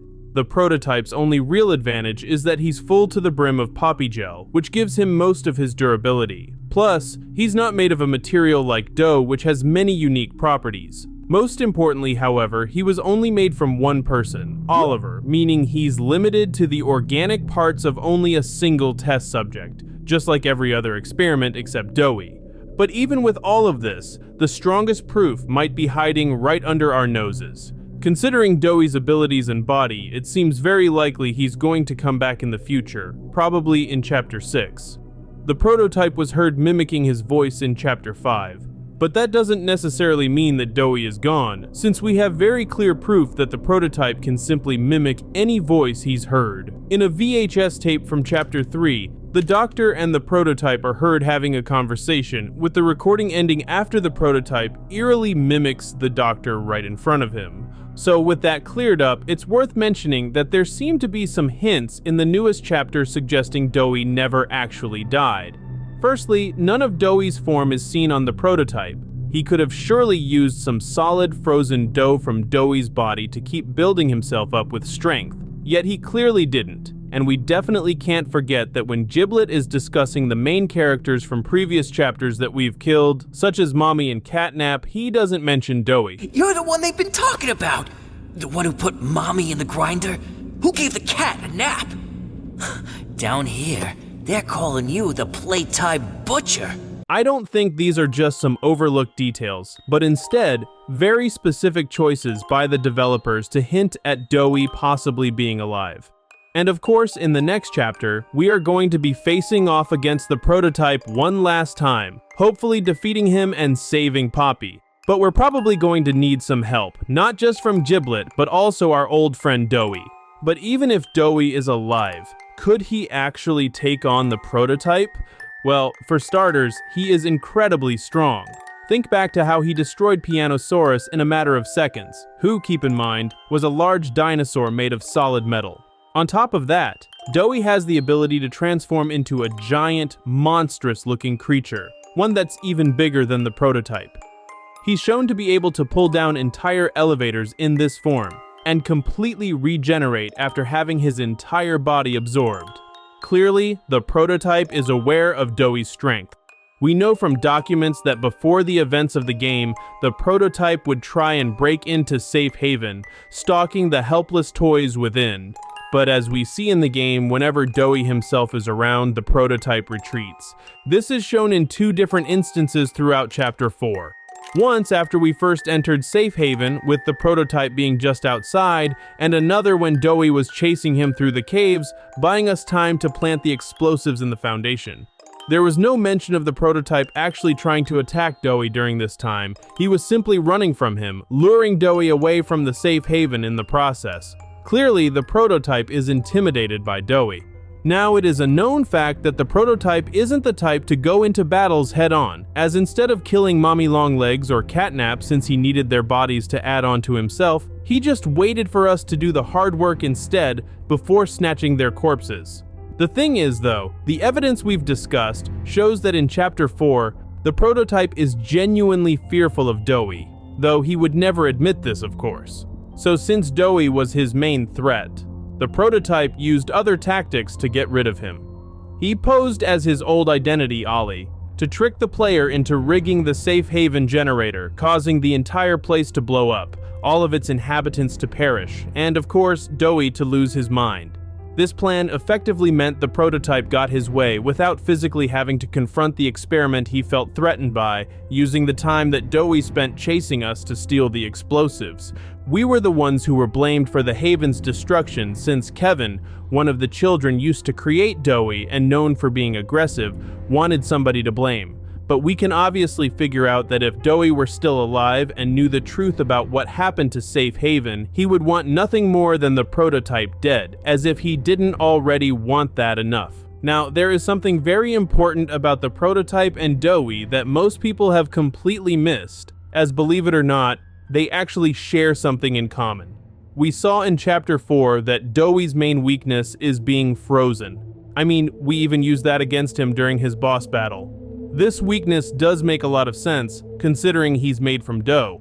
Of course, it's not like the prototype could be frozen in the same sense as Doughy, since he's literally a mix of toy parts, bones, wires, and who knows what else. But right before we jump off the tram in Chapter 5, the prototype begins making his way toward us while walking over Poppy Gel, and we use our conductive hand to freeze the gel, trapping him in place. This ultimately causes him to fall victim to the tram crash, though he obviously survives the encounter since, well, he's the prototype. But the point is that just like Doughy, the prototype's most notable weakness is being frozen. If we had trapped him in place somewhere even more dangerous than a tram headed straight for destruction, we may have actually had a chance of doing real damage to him, rather than just causing him to walk away with some burn marks. However, the best chance we would have is using this weakness so Doughy would get an opportunity to attack the prototype, with him being unable to defend himself while frozen in place. Unfortunately, this probably wouldn't be enough to finally kill the prototype once and for all. Remember what Giblet said? You seen the guy? He's so juiced up on that pink stuff you can cut him in half and he just put himself back together. Obviously, the Poppy Gel is a whole other barrier we would need to find a way to get past. Perhaps we could freeze the gel within the prototype's form to make it useless, though that's a whole other topic. What we can definitely take away from everything we've discussed, though, is that Doughy may be our true key to taking down the prototype for good. If we can get him back on our side and take advantage of the prototype's main flaw of being essentially helpless while stuck within a frozen surface, we may actually have a chance of defeating this seemingly immortal monster. The toy with the most kills in Poppy Playtime is not who you think it is, and the real answer changes everything about how dangerous the prototype truly is. Every major experiment has blood on their hands, from Huggy Wuggy's brutal rampages to Catnap's trail of devastation. But when you actually count the bodies, one character's total makes every other look like child's play. So let's break it all down. With such a dark topic, it only feels right to kick things off with the toy literally known for being a hunter whose hunger is never satisfied, Boxy Boo. I mean, he was the one who attacked Braun in the restricted restoration tape, and the one who went after a prison guard named Stanley, as we learned from Cole's journal entries in Chapter 4. These encounters weren't actually lethal, but they definitely show just how aggressive Boxy really is. That said, his first ever kill wasn't even his own idea. As the IT technician Rowan Stoll walked down a staircase, a hidden Boxy was waiting, and at just the right moment, he sprung out of his box and devoured the employee in seconds, all because the doctor had told him to. But as we already know, killing is basically a game to Boxy. In a trailer for the spin-off game Project Playtime, Boxy waited until a specialist was locked inside a train car, completely vulnerable and totally helpless. So with the opportunity right there, Boxy popped out and swallowed them whole, marking his second kill. And from here, the body count only grows. The Playtime executives sent out whole teams of specialists on multiple occasions, for jobs like collecting toy parts or even disposing of corpses after severe incidents. And every single time, Boxy was there, ready to make a meal out of the employees. He would hunt down specialist after specialist, making sure none of them got out alive and instead became his dinner. Talk about a picky eater. Except he's not really picky at all. Then, of course, came the hour of joy. We saw in the tape showing this event that Boxy was eating various employees, and the murals in Safe Haven also suggest Boxy later took part in the toy war as well, and we know that this event caused the deaths of hundreds of toys. Boxy is crossed out on these murals, which suggests his death, but it's not hard to believe he took out many others before going down, given his role as a predator in the factory. So even though we can't pin down an exact number, his kill count was definitely in the dozens at the very least. But the next toy on our list might have him beat by a wide margin, and you probably already know who it is. For Huggy Wuggy, the numbers stretch much further. We saw him in a Chapter 5 VHS tape, attacking and most likely killing scientists right after his creation. Not exactly the warm welcome Playtime Company was hoping for. This behavior even led to Kissy Missy being created just to calm him down. And while this worked to some extent, the solution clearly wasn't perfect. During a conditioning session, Huggy managed to break out and kill an employee named Lewis, which we experienced firsthand in the newest chapter. And if you thought that was bad, Huggy literally escaped the factory in 1992, leading to the deaths of at least 5 employees who were sent out to capture him, all of whom he killed out of pure rage. It was even during this time of freedom that Huggy murdered a deer in the woods and feasted on its remains. Maybe he was taking notes from Boxy Boo. He was even part of the massacre of the specialists right alongside him. And just like everyone else, Huggy took part in the Hour of Joy, and just in the tape alone, he's seen killing 3 workers, with one of them being straight up decapitated. Clearly, Huggy was not messing around, so we can only imagine how many people he actually took down during the full event. All this to say that Huggy almost certainly racked up more kills than Boxy when it's all said and done. Now, a lot of people might assume that the one character whose kill count truly towers above the rest is the Doctor. I mean, he literally mutilated hundreds upon hundreds of children for his experiments, which many people interpret as killing them. But here's something worth noting. The experiment procedures technically didn't result in the child dying, but more so becoming something else entirely. The toys aren't possessed or anything like that. They are actual living creatures with flesh and blood, which means that when it comes right down to it, the kids used to make them are actually still alive, just in a very, very disturbing way. Well, that is until they truly die because some other toy takes them out, but still. So then, if the Doctor doesn't actually hold the crown for most kills, who does? Well, the next few toys might give us the real answer, because up next is Mommy Longlegs, and her kill count is higher than you might think. To start with, the Fortnite collab revealed more of her lore, and it was said that while Mommy was in containment with Experiment 1223, she flew into a rage and started acting dangerous toward both the staff and 1223 themselves. Although Mommy was sedated shortly after this outburst, the incident report written by Jessica Newman strongly implies that 1223 was sadly killed during the whole ordeal. On top of that, Mommy also helped take down the specialists when they were sent in, right alongside Huggy and Boxy, of course. But luckily for everyone else, Mommy's aggressive side mostly stayed hidden after that, at least up until the Hour of Joy. During the event, she would pick up employees and drop them from insane heights to their deaths. And she even ripped some of them completely in half with her bare hands. Obviously, like the other toys, we don't know the exact number of victims, but unlike the characters we've already covered, Mommy's kills also carried over into the actual game itself. During Chapter 2, she forced us to play through the mini-games at the game station, hoping that one of the antagonists in those games would finish us off. But our protagonist managed to escape every single game still in one piece, and this, of course, only made Mommy angrier.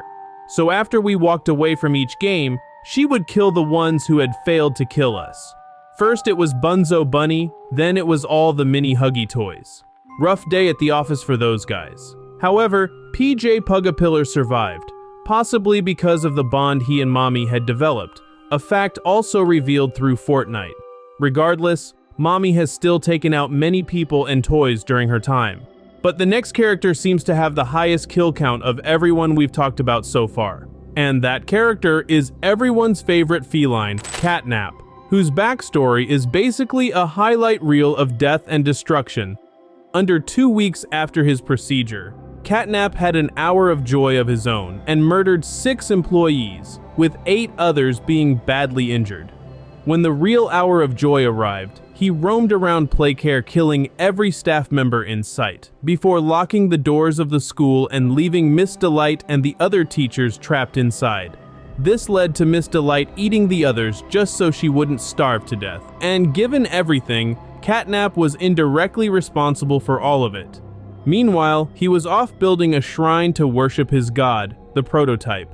And considering that shrine has a human skeleton and is covered in dead toys, it's safe to say their deaths were Catnap's doing as well. It gets even worse from here though. As we explored the playhouse in Chapter 3, we found a shackled Dog Day whose legs had been torn off by Catnap. Apparently, he had also killed all of the other smiling critters for rebelling against the Prototype, leaving Dog Day as the only one left. Though, as we all know, the ruined critters infested his body right after we showed up and presumably ate him alive. Not exactly the rescue mission we had in mind. But following on from this, in the counselor's office, we saw a mini Bunzo toy trying to get to safety. It was weak and clearly helpless. And seeing this, Catnap decided to snatch the poor toy, presumably killing it off screen. So yeah, Catnap is an all-out murderer who clearly has no mercy, and based on what we know for sure, along with all the context clues, it seems very likely that he has the highest direct kill count of all the toys. But before we can call this case closed, we obviously have to look into how many deaths the Prototype himself has caused. He is the main villain after all, and the answer might genuinely catch you off guard. So as we all know by now, the Prototype was actually created by Elliot Ludwig, and he was not happy about being manipulated into being experimented on like this. So it seems he got his revenge in the end. Leith Pierre's journal entry in Chapter 5 implies that the Prototype killed Ludwig before trying to escape the factory with the orphan Theodore Grambel. And an email from the ARG for Chapter 3 also seems to back this up. But the killing didn't just stop there. One day, after an unlucky scientist found herself trapped with the Prototype in his containment cell, he decided to make an example of her, and a gruesome one at that. He clearly hated the employees, which led to him orchestrating the Hour of Joy after being freed from containment by Preston Willard. So in a way, he is basically responsible for the deaths of thousands of people, making him all the more terrifying.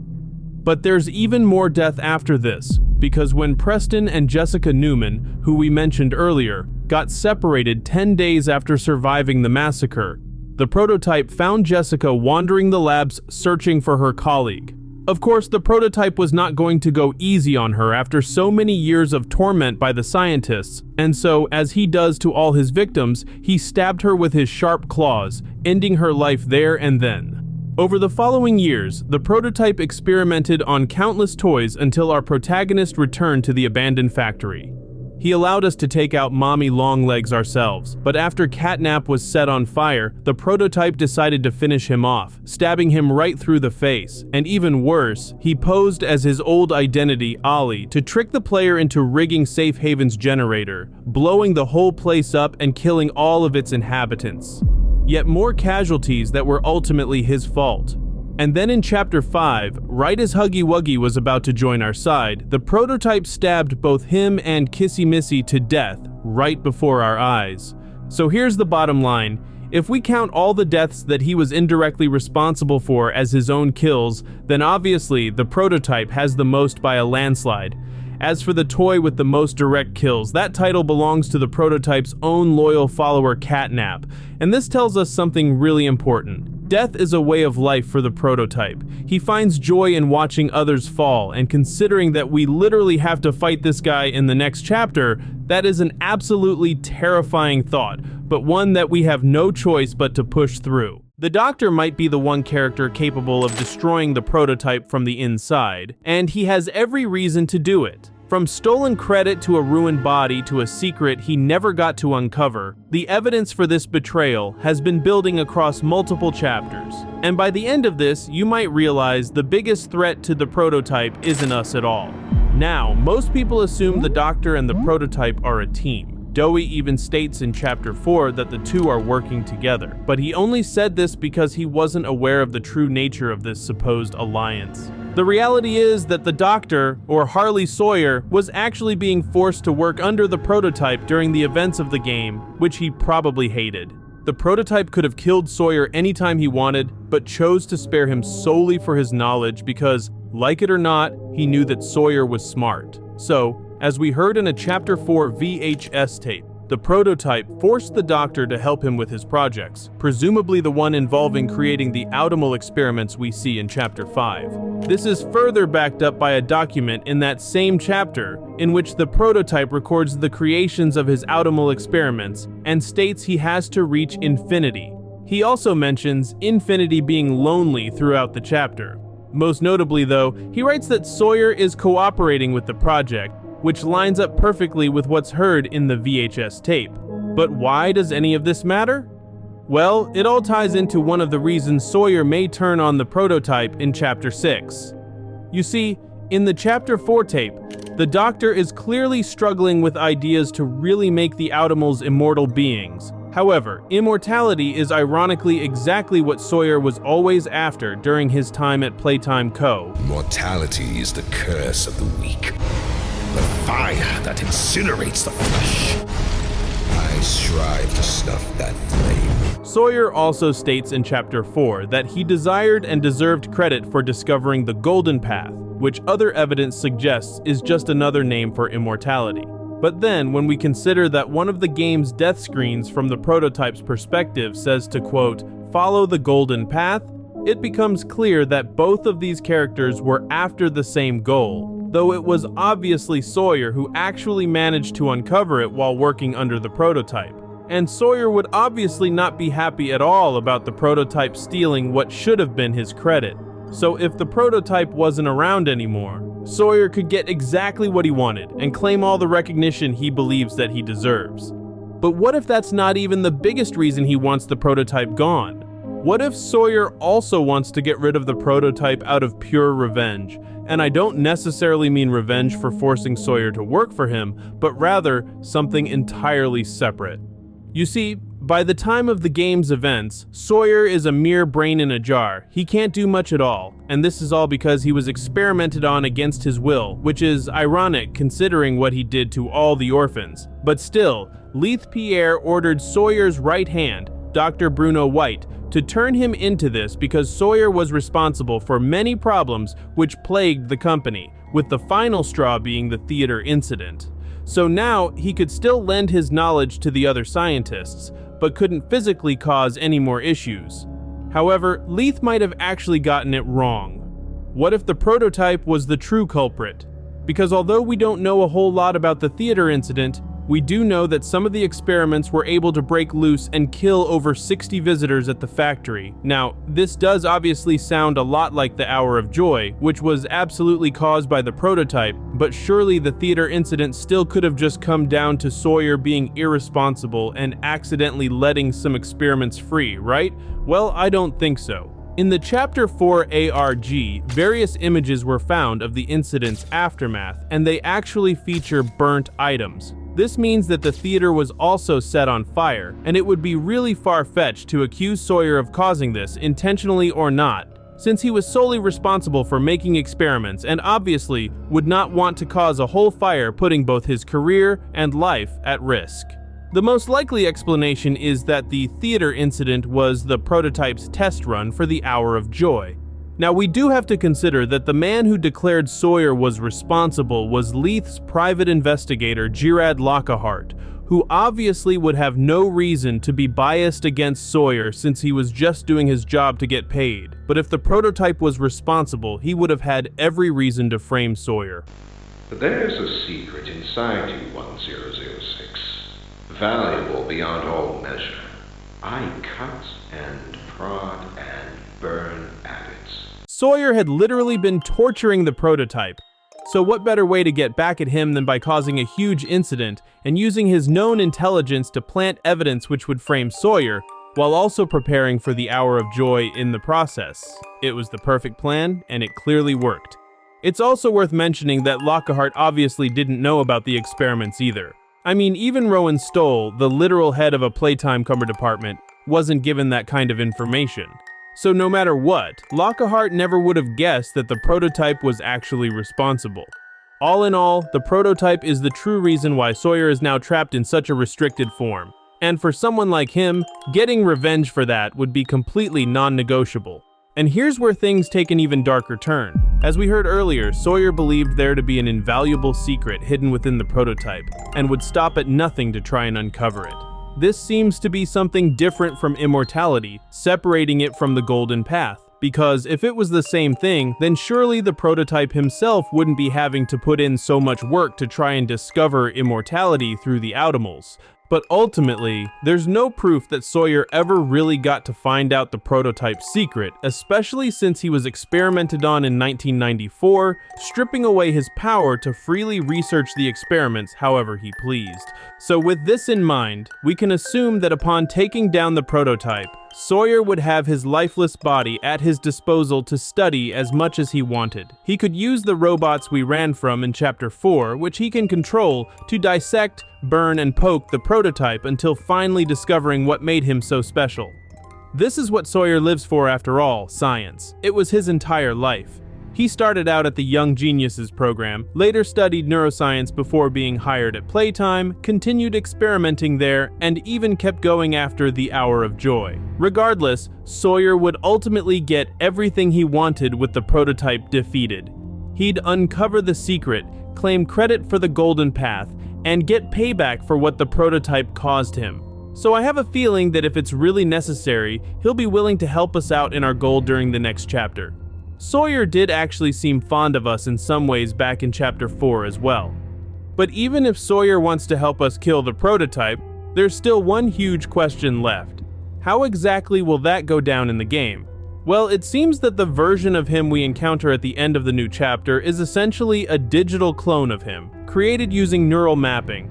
Something that Sawyer himself had also been working on. This means that unlike the original version, he does not possess an Omni Hand to control all the systems in the factory. If you recall, we took it off him after removing his Omni chip during Chapter 4, only for it to be stolen by Huggy Wuggy literally in the first 5 minutes of the newest chapter. So Sawyer will undoubtedly be less powerful than before, at least for now.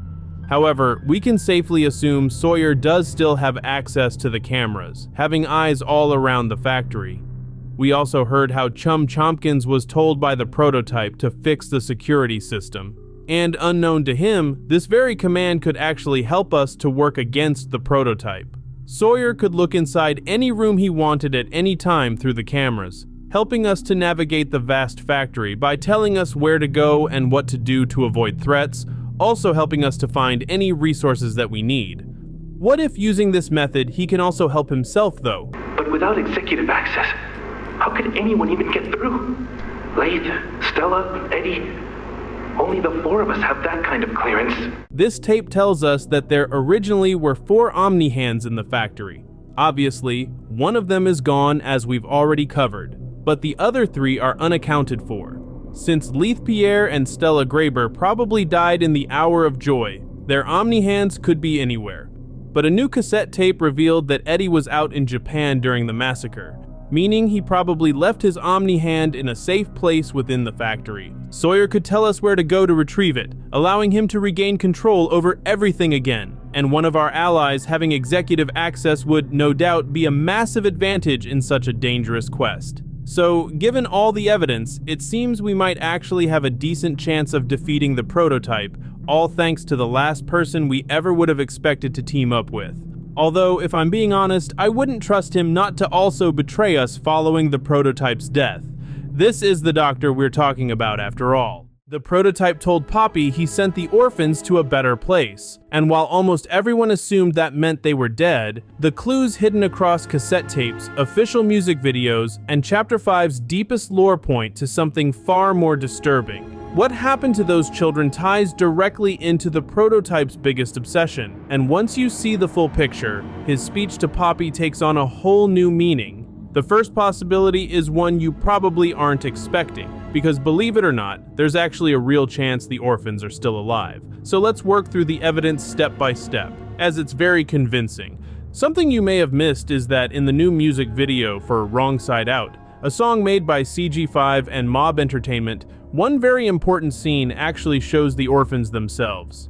They are seen together in a small room, still alive, with the prototype checking up on them. Now, we don't actually know exactly when this scene takes place, but what we can obviously tell from the rest of the video is that it is sometime after the Hour of Joy. And using other evidence, we can figure out that it was quite a while after the massacre as well, meaning the prototype may have kept them alive for longer than we think. A cassette tape in the newest chapter records the prototype locking Poppy away in her case. They talk about the orphans still being stuck in the factory, meaning they were alive at the time, and they also make indirect references to the mysterious Toy War, which we know took place in 1997. Even if you kill me, you'll be fighting the others for years. So the orphans were kept alive for a few years at the very least, through all of the toy chaos happening around them. Considering this, it's very possible the prototype kept them sealed away in the room from the music video to protect them from the war. Something else that's really worth pointing out is the fact that in a VHS tape from Chapter 4, the prototype is heard discussing some sort of project with the doctor, who states that the prototype has virtually no test subjects, a factor which would halt what he's working on. The doctor then asks for access to the labs, the very place where the orphans are being kept, only for the prototype to retaliate, very sternly telling him that it's not happening. This suggests he wanted to protect the orphans from the doctor, since of course his whole character is literally built around child experimentation. We also know the prototype actually is capable of showing compassion, especially toward the orphans of Playtime Company, as revealed from an incident in which the prototype actually made a sacrifice to help out one of the kids in Playcare. He even talked about this while pretending to be his human identity Ollie during Chapter 3.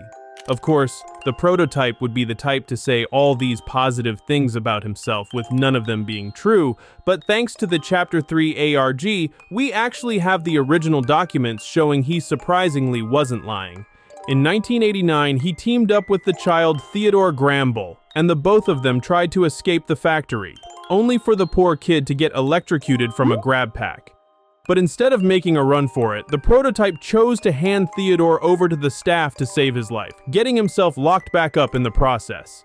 The only reason he could have done this is out of genuine care, which the investigator who looked into the incident also believed. So if the prototype really kept the orphans alive, what did he mean by sending them to a better place and doing what he had to? Well, it's hard to say.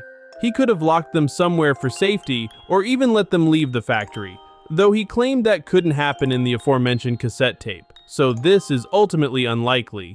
Still, the rest of the evidence definitely suggests the orphans may actually still be around. But what if the truth is much darker than that? As we also need to explore the complete opposite possibility that the orphans are dead, as this sadly does seem like a real chance. We thought for the longest time that the prototype set up the Hour of Joy to save the toys and protect the orphans from further experimentation.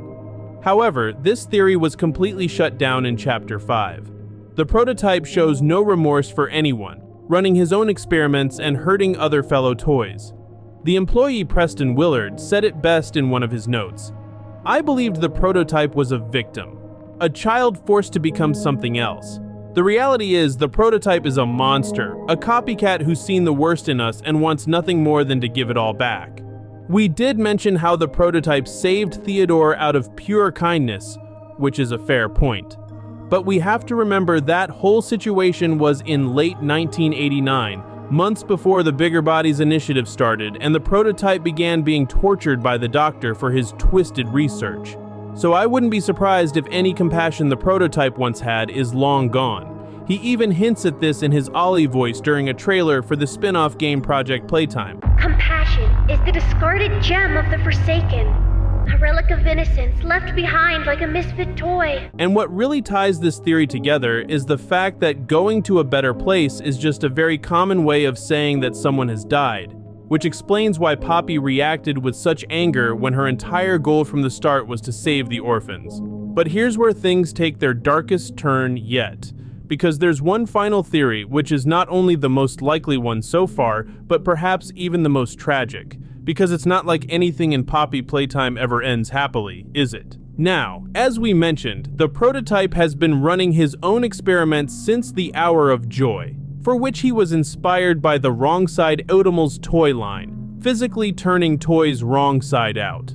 But as we know from the lore, any experiment needs a living test subject. In another official version of the Wrong Side Out music video, we see that one of the mini smiling critters toys was used for one of the prototype's experiments, but using these small plushes only would not be enough to keep things going. This is why he really needed the orphans. We could very well argue that the reason the prototype didn't let the doctor into the labs during the tape we talked about earlier wasn't to protect the kids, but rather to simply keep him locked down to one space. He hated the doctor after all, and would not want him walking around freely. And speaking of this tape, what if I told you that turning the orphans into these wrong side out experiments may even be the project discussed in it? The doctor mentions that when the factory was up and running, he and the other scientists were struggling with the goal that the prototype is also trying to reach. And it's known that the doctor's true goal was immortality. Mortality is the curse of the weak, the fire that incinerates the flesh. I strive to snuff that flame. Now, when we think back to how the prototype kept talking about infinity in Chapter 5's lore material, even at one point mentioning that he doesn't want infinity to be lonely, it all starts to come together. The orphans were turned into these wrong side out experiments so they would be forced to live forever in the rotting depths of playtime alongside the prototype. He even had other reasons for experimenting on them as well. The ARG for Chapter 5 showed us that the prototype specifically went after those who he saw as malcontents for his experiments. And I don't think a bunch of orphans being forced to live deep underground away from the real world would be acting particularly happy or pleasant. But there's one final piece that really locks this theory into place. And honestly, this might be the most chilling detail in the entire game. In the cassette tape that revealed the prototype to have once been the child Ollie, he tells Elliot Ludwig, who turned him into the prototype, that it was never about his better place. Even the tape's in-game description is a repeat of this specific phrase, emphasizing just how important it is. This seems to say that Elliot convinced Ollie to volunteer for the experiment as it would benefit him, only for Ollie to find out it was all just to get one step closer to bringing back Elliot's deceased daughter, Poppy Ludwig. Even more important though is that clearly, the prototype connects going to a better place with being turned into an experiment. And now, his speech to Poppy in Chapter 5 makes a whole lot more sense. He didn't kill the orphans, but he didn't let them live either. He sent them to his twisted idea of a better place through experimentation. But of course, as we all know, this is not something that anyone would ever want forced upon them. As the game's death screens state, there are fates worse than death. Out of every mystery in Poppy Playtime, the one hiding in plain sight might be the most game-changing of them all. Why our character never says a single word. The answer doesn't just explain our silence, it could even reveal exactly who we've been playing as this entire time. And the evidence Chapter 5 just handed us might have cracked this wide open. So to truly figure out such a vague yet important mystery, our best approach will be to explore various different possibilities, as one of them is bound to be what's really going on here. And we'll start with what I believe is a very plausible theory. Let's just say that there's plenty of evidence suggesting the player might not be as human as we thought. Now, I know that may sound off, for obvious reasons. You know, I never thought I'd see another like you.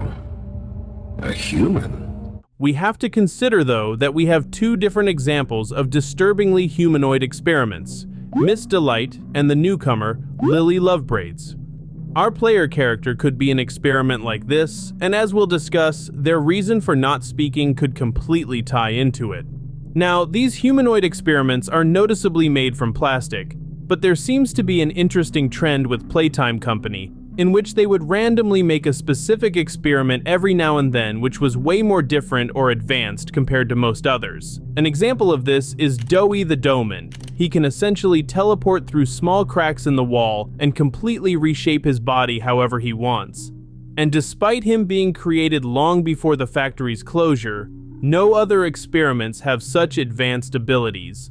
So what if our player character is an experiment who's a spitting image of a regular human? And the reason they can't talk is because they were never given that ability. Similar to experiments like Huggy Wuggy and Kissy Missy, or their voice box is faulty, this did happen occasionally with Playtime's experiments after all.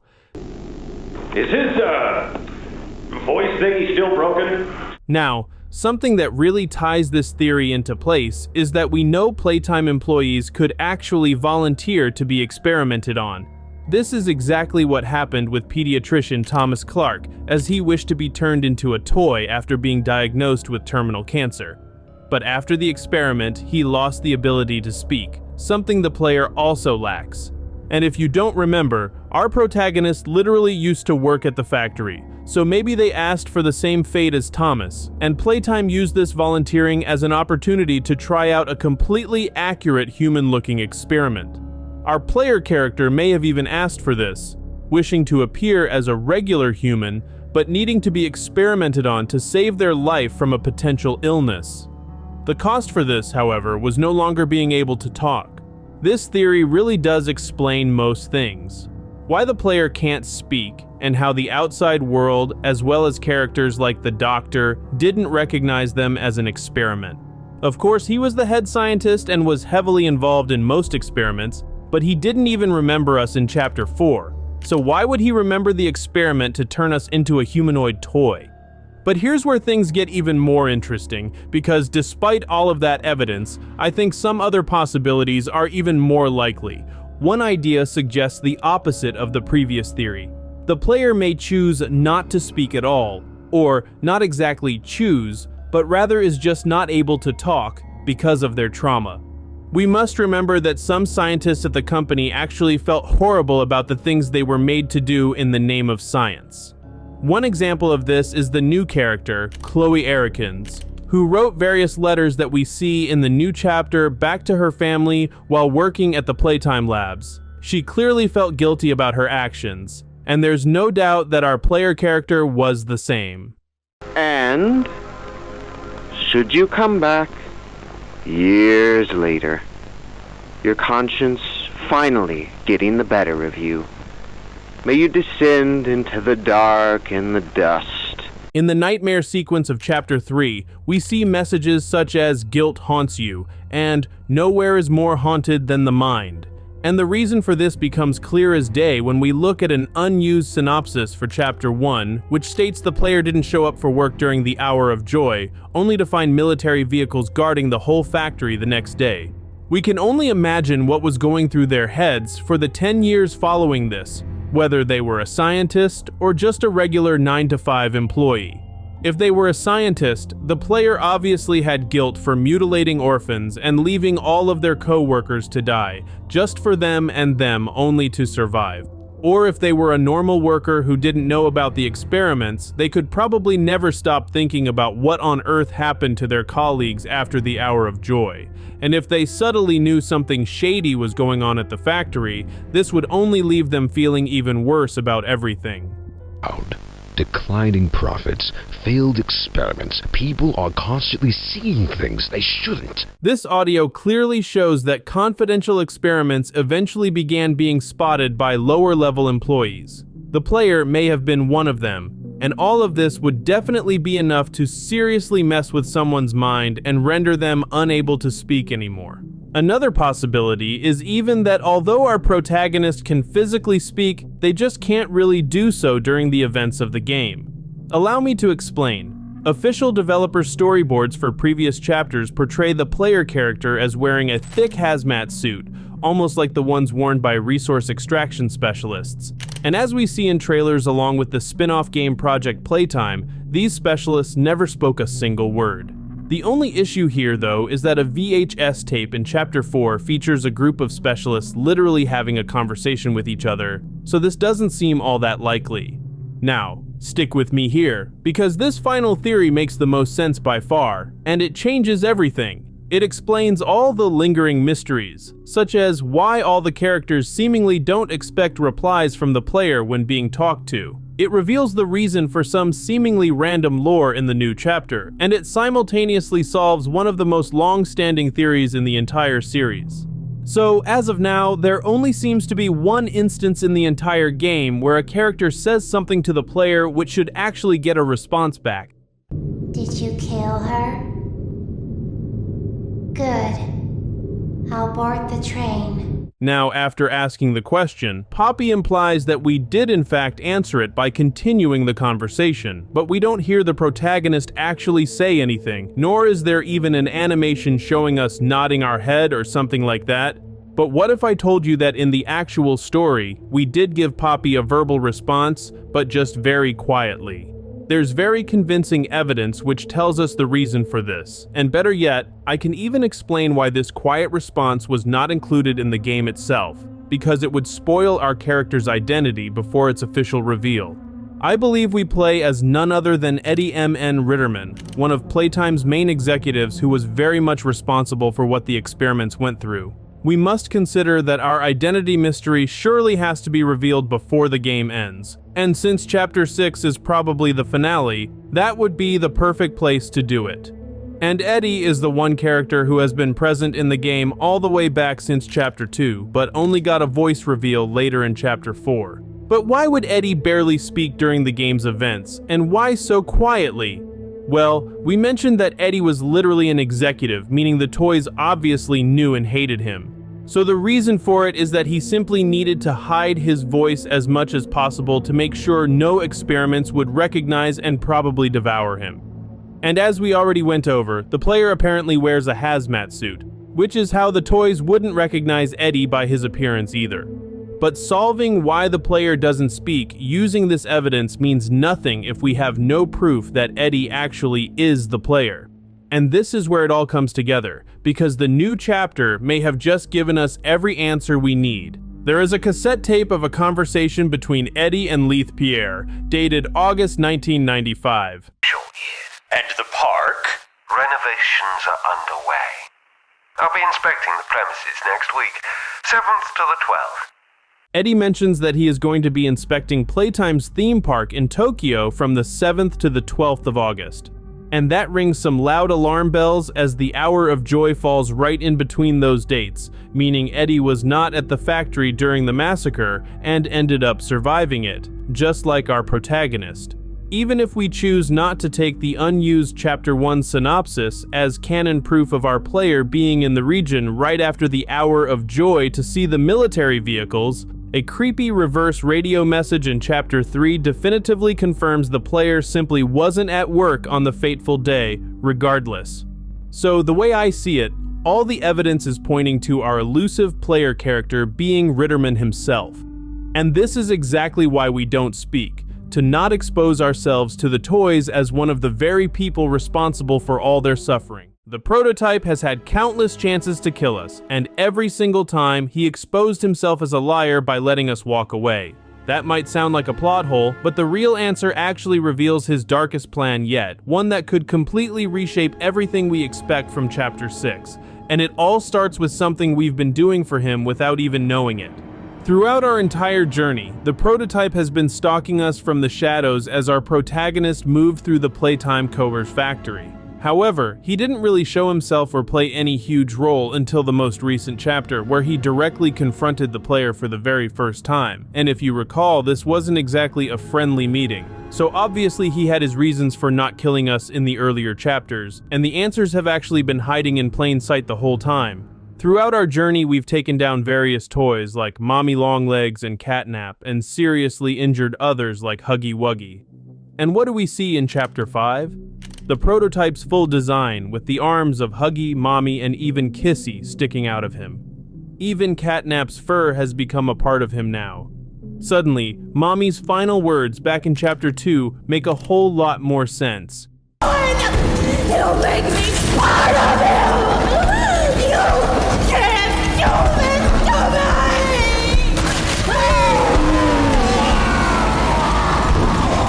We have literally been doing the prototype's dirty work for him, handing him extra parts to add onto himself one by one. That's why he kept us alive all this time, just so we could do all the hard work while he sat back and reaped the rewards. He was ready to claim Mommy's body the moment we were finished with her, and he even called us as Ollie just to congratulate us on taking out Catnap. Wow, you did it! You must feel pretty good. With Catnap dead, you're one big step closer to the prototype. But with all that said, there are clearly more mysteries left to unpack here. Shortly after our first real encounter with the prototype in the new chapter, he stopped playing games entirely and chased us down on a moving tram with zero hesitation. He had never come at us like that before. And then, when he finally got his hands on us, he chose to drop us into Poppy Gel instead of finishing the job, which somehow allowed Giblet to free us. So it's pretty clear that the prototype's actions are all over the place, and this even applies to his backstory outside of the game itself. And digging into this hidden lore actually gives us some strong hints about what he's really planning for us going into Chapter 6. But before we get into that, let's rewind a bit. Back in the ARG for Chapter 3, we learned that the prototype gave up his own chance at freedom to save an orphan named Theodore Gramble, the child who would later become Catnap. Then, a document from that same ARG revealed that after Catnap's creation, despite Theodore now following the prototype around as a loyal worshiper, the prototype paid him absolutely no attention, acting like Catnap wasn't even there. So why would he do that? Well, the obvious answer is that it was all about manipulation. By saving Theodore and then going cold, the prototype essentially groomed him into becoming a devoted servant without ever having to ask. It explains why he dropped the compassionate act the moment Theodore was already worshipping him, and this manipulative side of the prototype is only reinforced in Chapter 5. Just listen to some audio from the new chapter that makes it even more obvious. But I never wanted this. Want is inconsequential. We agreed. We do this together.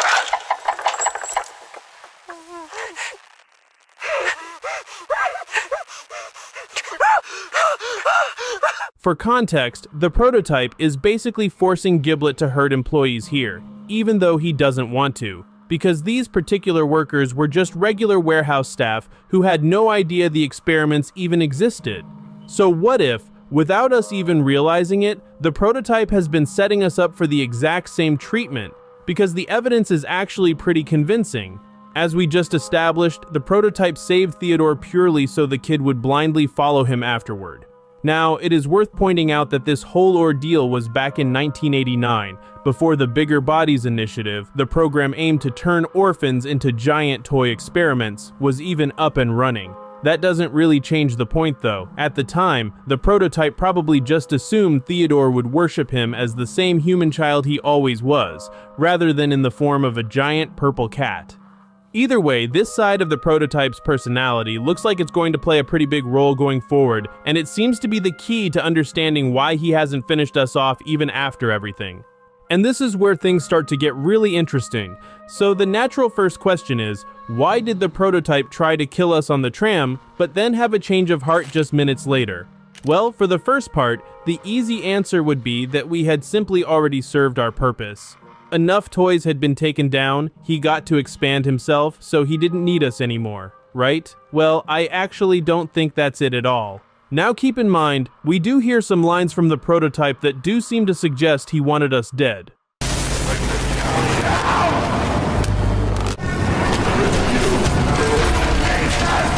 But there are a few things worth considering here. For one, in the prototype's jump scare scene, we never actually see him physically do anything to us. He just stares at us with this unsettling smile while laughing like a maniac. Sure, a death screen does pop up after this, but we also saw one after being submerged in the Poppy gel, and we woke up just fine. That means those screens can appear without the player necessarily dying. On top of that, the prototype has a couple of other lines during the chase that are worth a closer look.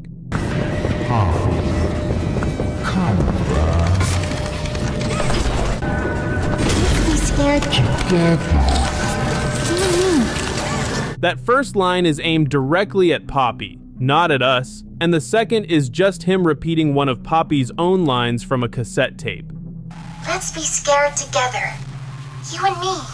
All of this means that the prototype's dialogue during this part of the chapter doesn't actually confirm he was trying to kill us at all. And that brings us to what I think is the most important twist in all of this. What if the prototype never actually wanted us dead and instead has something far worse planned? I think he has much bigger plans for our protagonist, which is exactly why he lowered us into the gel rather than just ending it right there, because that Poppy gel isn't just some random liquid, it's a growth medium. It goes all the way back to Elliot Ludwig's experiments from around the 1960s, and the Playtime scientists later used it in the Bigger Bodies initiative. Brand new lore documents from Chapter 5 reveal that the mixture encourages cellular generation and tissue growth. And doesn't that sound like exactly what our player character needed after being stabbed clean through the heart? Not only that, but those same documents also tell us that the gel spreads through one's body indefinitely when it comes into contact with biomass. And what does Giblet reveal about what happens when someone absorbs a large amount of Poppy gel? Look, we're not the first to try and take out the prototype. Everyone who tries, they fail. I mean, you've seen the guy, he's so juiced up on that pink stuff you can cut him in half and he just put himself back together. That's right. The Poppy gel essentially makes one immortal, and the prototype literally submerged us in an entire vat of the stuff, not only keeping us alive, but actually healing us from the very injuries he caused. So why would he do that? Well, it all comes back to that manipulative side of his personality we've been talking about. Now here's where the full picture starts coming together. It's pretty clear that the prototype has had a long list of goals, and he's been working toward them for a long time. He spent ages trying to get his hands on Poppy, and finally managed it while we were unconscious. According to his own words, he wants to fix her. What exactly that means has been left pretty vague, but it almost certainly involves some kind of procedure or surgery. That would fit right in with his Audimal experiments we see in the new chapter, where he clearly has a thing for that kind of work. But he's going to need help. He's always needed help to pull off his bigger plans, whether that meant working with employees like Preston Willard and Stella Graber to set up the Hour of Joy, forming an uneasy alliance with someone he hated like the Doctor just to use their knowledge, or commanding groups of toys to act as his hunters. There are plenty of examples.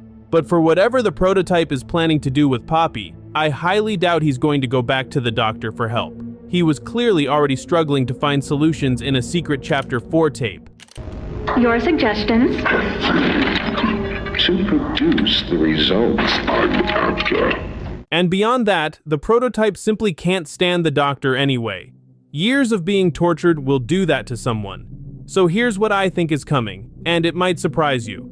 I believe the prototype is going to ask for our help. I know that sounds completely out of left field, but the evidence really does seem to point that way. Our player character is clearly intelligent, working through advanced mechanics and solving one complicated puzzle after another. And with the hints suggesting they may have even been a former scientist at the company, it's very possible they actually have the skills to do whatever work the prototype needs done. So how does he plan to convince us to go along with it?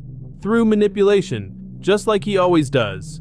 The prototype will likely explain that he only stabbed us so he could put us in the Poppy gel, letting it take over our body and essentially make us an immortal being, framing it as doing us a favor that we technically can't argue with. On top of that, he'll probably turn the conversation toward Poppy, pointing out everything the doctor already brought up in Chapter 4, that she kept us from leaving at the game station, made us stay just to help her carry out her own goals, and basically used us the same way everyone else has. The prototype will use all of that to try and win us over, also we end up doing whatever twisted procedure he has in mind for that poor defenseless little doll. And whatever it turns out to be, I have a feeling we as the players are not going to like it one bit. Dog Day might be the only experiment left who can actually take down the prototype, and the game has been secretly setting this up since Chapter 3. Hidden details across multiple chapters reveal that not only did he never actually die, but he may have already been rescued and rebuilt for one final fight. And the evidence for all of this is way more convincing than you'd expect. So obviously, if we want to team up with Dog Day so he can help us kill the prototype, he'll need to actually be alive for that. And this is where some overlooked yet very important clues come in. It seems very plausible that Dog Day actually could have gotten help from one of his allies following the moment we were able to escape him. And here's why. Now, as we all know, the bigger body smiling critters attempted to rebel against the prototype, only for them to lose the fight and get killed, as Dog Day himself tells us. This rebellion was a part of the 1997 Toy War, probably meaning the critters died around this time. And Dog Day was obviously hung up in the playhouse around this time as well, since Catnap would definitely not let him get away first. However, there's a security VHS tape from Chapter 4 set in 2001, featuring the one smiling critter who actually managed to escape alive. The bigger body version of Hoppy Hopscotch, who we can hear in the tape is with all the Safe Haven toys. And she wasn't killed until 3 years after that and less than a year before the events of the game, as we saw on the back of a document in the same chapter. The point is, it seems that some of the critters were able to survive much longer than we thought, going off to do their own thing before eventually meeting their end. And for Dog Day to know that all of them, including Hoppy, are gone, this means he has been able to talk to some other toy also opposing the prototype while being shackled up. I mean, he even knew about us, Poppy's angel. And it obviously wasn't Poppy herself who told him about us. She would have been devoured by the hungry mini critters within seconds of stepping foot in the playhouse. So it seems that there may be some other bigger body experiment keeping Dog Day in the loop about things and potentially saving him after the chase scene. Though they obviously couldn't free him earlier because Dog Day's absence would surely alert the prototype, and that would not end well. But the question is, who could this mysterious helper actually be? Well, in the tape we just mentioned, there's a pretty big clue which might just give us the answer. Let things settle down outside. I'll find more food for you to bring up to Playcare. Doey the Doman is talking about bringing food up to Playcare, exactly where Dog Day was being kept. And have you ever wondered how Dog Day survived for so many years like that, not being able to get any food even though all the experiments literally need to eat to survive? Well, we now seem to have an answer. It seems very likely that Doey is the one who had been reporting things to Dog Day and supplying him with food for all that time. I mean, there wouldn't even be any other reason for Doey and his allies to be taking food to Playcare otherwise. The other smiling critters were already dead, and the only other inhabitants were the prototype's most loyal follower, Catnap, the crazed Miss Delight, and the mini critters. We also have to consider that Doey can get through dangerous areas with ease by traveling through pipes or small cracks in the walls, meaning he could avoid the mini critters altogether. So I believe that after we had gotten out of the playhouse and went on to explore the counselor's office, Doey went up to bring food to Dog Day only to find him gone.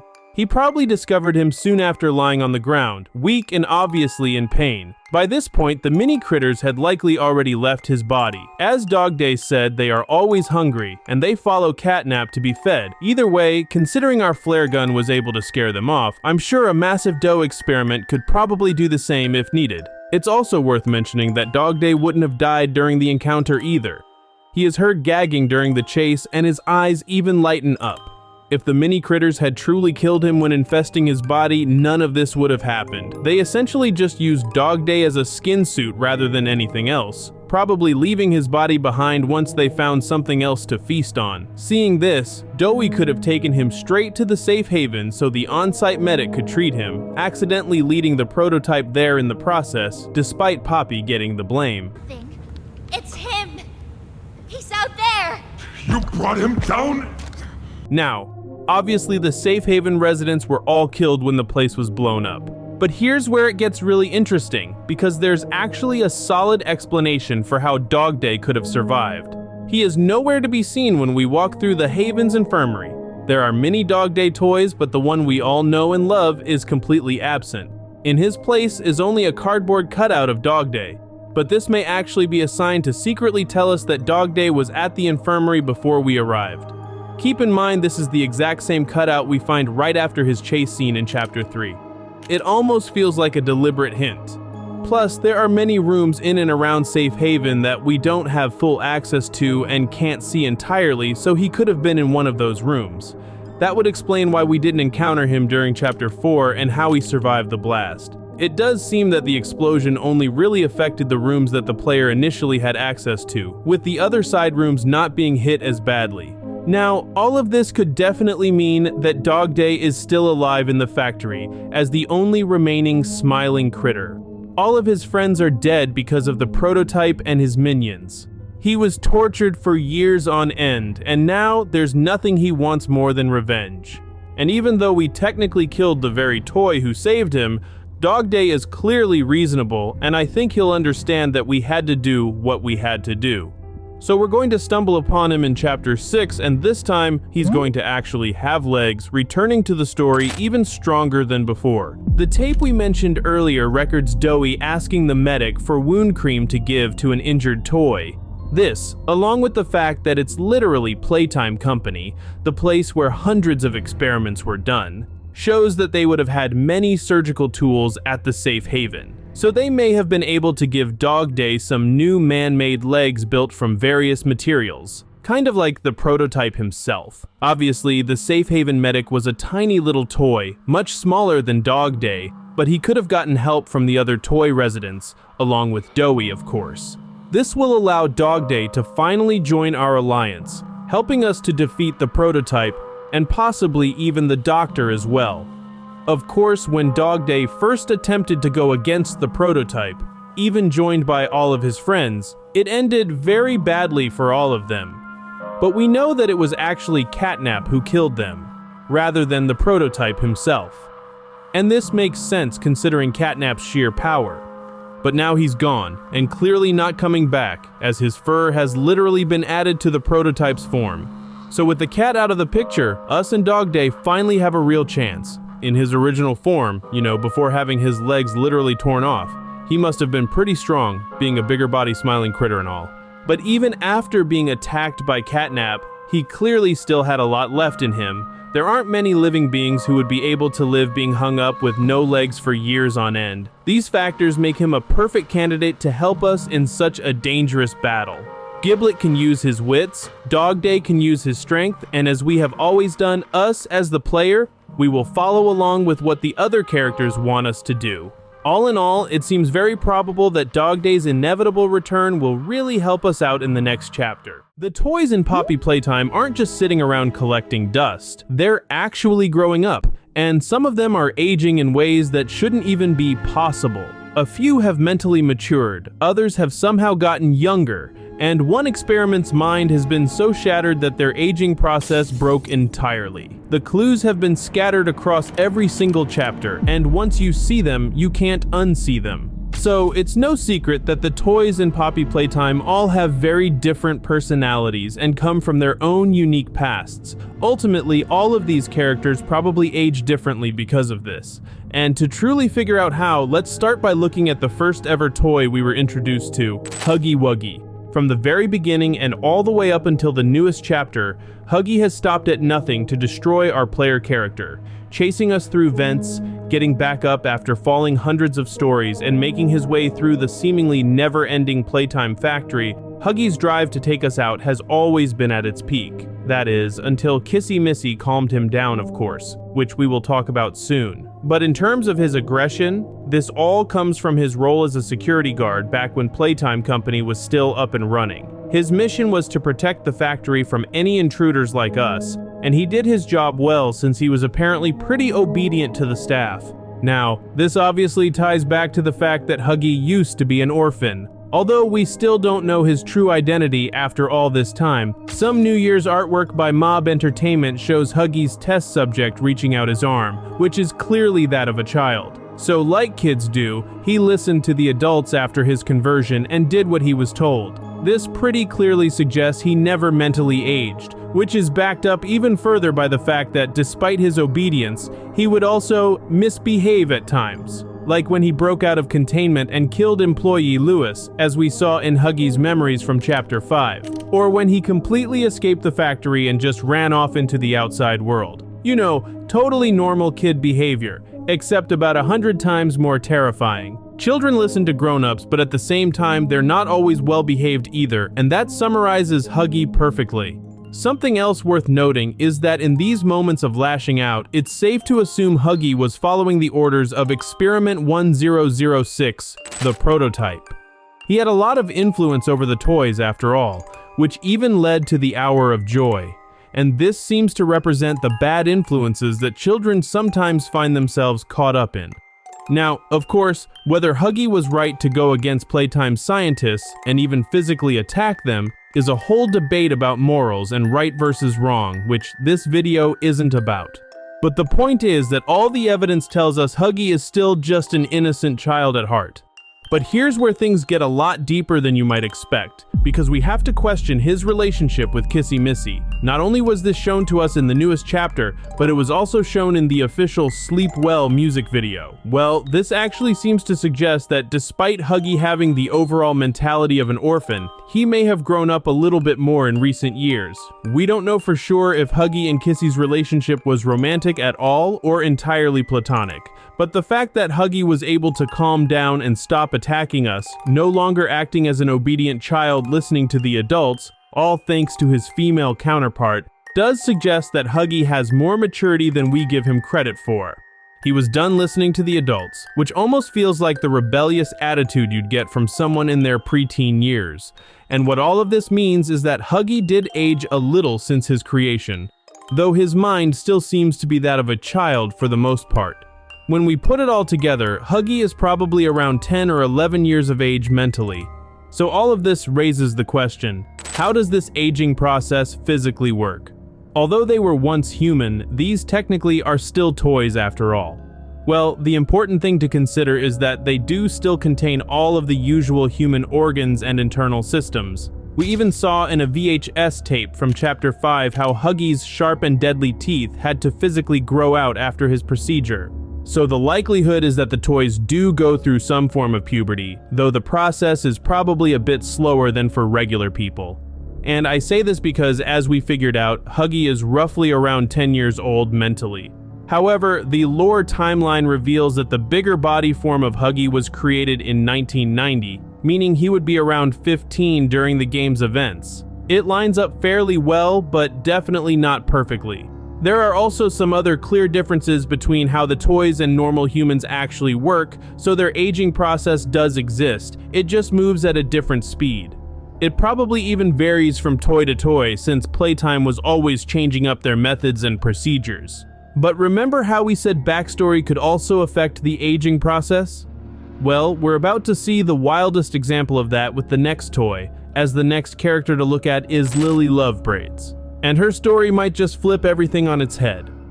During the 1990s, Playtime employee Gracie Green made brainwashing videos to try and force the orphans and the experiments to embrace being a toy, convincing them that life is a bad dream and that living as a toy is paradise. So when the toys got their hands on her during the hour of joy, they made Gracie eat her own words by turning her into a toy, just like them. It was here where she was forced to watch her own brainwashing videos and fall victim to their effects. Miss Gracie, you have a first name, what was it?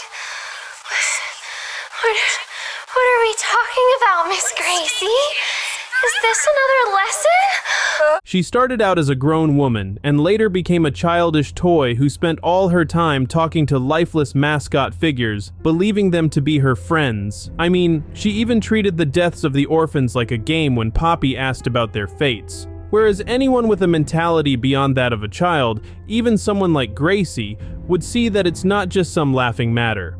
So for Lily, instead of aging, she essentially de-aged instead, with the entire process running in reverse. Talk about a glow down. And it's a similar case for the next toy, Yarnaby, though his story is far more tragic. You see, Yarnaby was isolated with Dr. Harley Sawyer with the sole intention of Sawyer becoming Yarnaby's whole world, the only person or thing to matter to him. And although this worked in the long run, it meant a massive hole had formed in Yarnaby's life when Sawyer was removed, aka experimented on. Dr. Carmine McCabe, a former Young Geniuses program member who was later hired at Playtime as a scientist, even wrote a report exploring this in the Chapter 4 ARG. He mentioned how despite the fact that Yarnaby's behavior often matched that of a dog, he wasn't actually an animal at heart, but instead an innocent boy who had been completely broken down by isolation, impossible to truly fix. So what does this mean for the aging process? Well, it had practically been stripped from Yarnaby's mind after the isolation sessions. It was those sessions that washed away Yarnaby's humanity during the time Sawyer was still with him. He was like a guard dog, hunting those who posed a threat to his master, and making it his top priority to protect Sawyer. When Yarnaby's leftover bits of humanity were forced to show themselves after Sawyer disappeared from his life, he was almost like a newborn baby, depending entirely on the person he believed looked after him and falling into a deep depression because they were gone. And this is what makes Yarnaby's case hit so differently and why he stands out so much above the rest, as there's no other experiment whose aging process left them in a state like his. Basically, while most toys either grew up slowly or went backwards, Yarnaby got reset to 0. It's honestly quite heartbreaking. But what about Poppy and the prototype? These two characters are so important to the plot that it feels like we just have to understand the way they age. Well, the evidence leads us to a pretty wild conclusion, so let's get into it. As for Poppy, she has shown some very interesting behavior throughout the game. She lied to us throughout Chapter 2, claiming she would help us escape the factory, only to tell us at the last second that we actually needed to stay to help her right the many wrongs of Playtime Co. It was a different story in Chapter 3 though, as this was where she started being more honest about all the awful things that had been happening and even showed us what happened to our co-workers in the Hour of Joy. Following on from this, Poppy revealed her plan to blow up the factory, though she ignored Dewey's concerns and even ran away when the plan backfired, all leading to Chapter 5, in which the prototype himself stated something very interesting. You act like a child because a child is what they made you. The song Wrong Side Out, made in collaboration with Mob Entertainment, even repeats the lyric, "A child is what they made you," countless times. But despite the prototype implying here that the Playtime scientists are essentially the reason for Poppy's supposed child mentality, he might have actually been wrong. Poppy does show some childlike behavior throughout the series as we went over, but she is also willing to sacrifice herself for the greater good by destroying the factory, which is also probably why she didn't listen to Dewey's objections in Chapter 4 either. She believed this was the only choice and the best thing for everyone. Her moments of childishness are probably just her inner child occasionally showing itself, since she was created from a young girl after all. And just think about it another way too. Poppy has almost been forced to grow up in a sense, not only because she was created many decades before the game's events, but also just because of the things she's been through.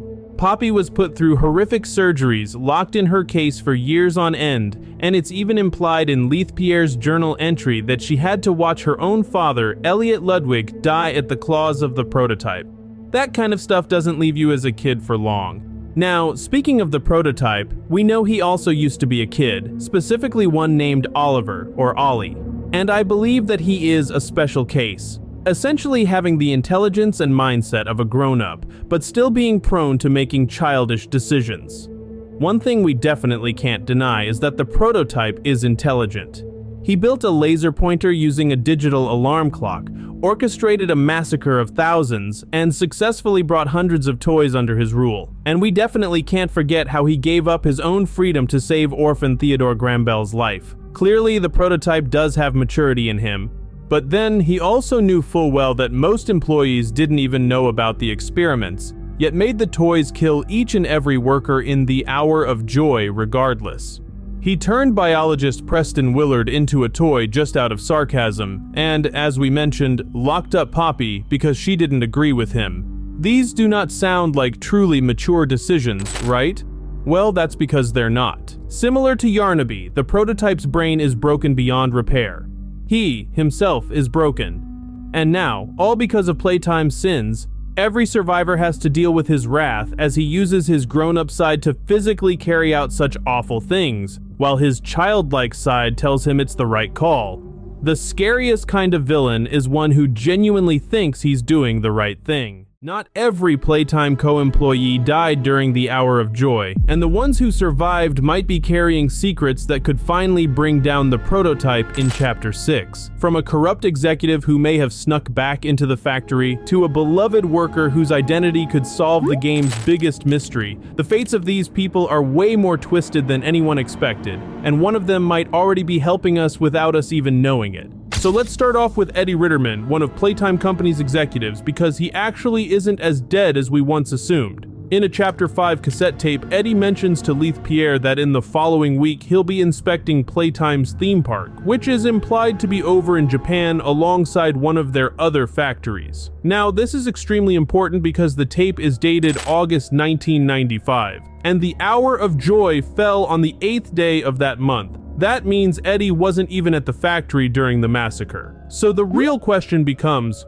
what happened to Eddie after that fateful day? Well, we've seen time and time again just how dedicated these executives were to their work at Playtime. I really don't think Eddie would just give up trying to run and expand the company, even after learning that everyone at Playtime Company had disappeared. He knew about the Bigger Bodies initiative and therefore could take a guess as to what really happened. And although Chapter 5 did reveal that Eddie has Kennedy's disease, that generally isn't a fatal illness, so it's very unlikely Eddie passed away in the years that followed.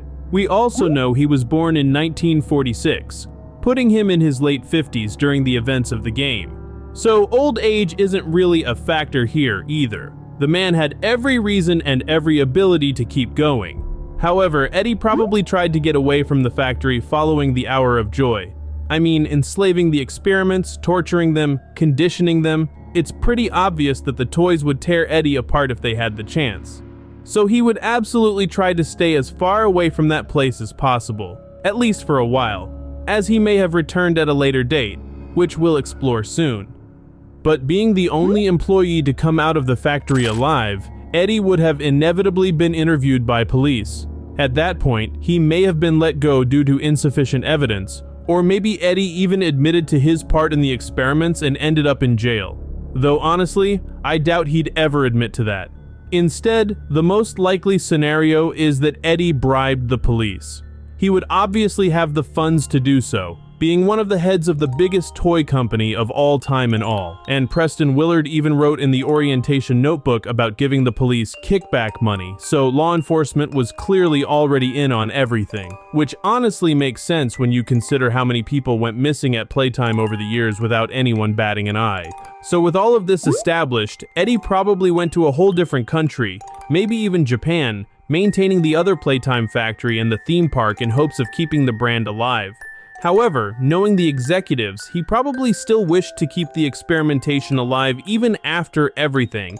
And as Harley Sawyer put it in a Chapter 3 VHS tape, the prototype has a secret inside him.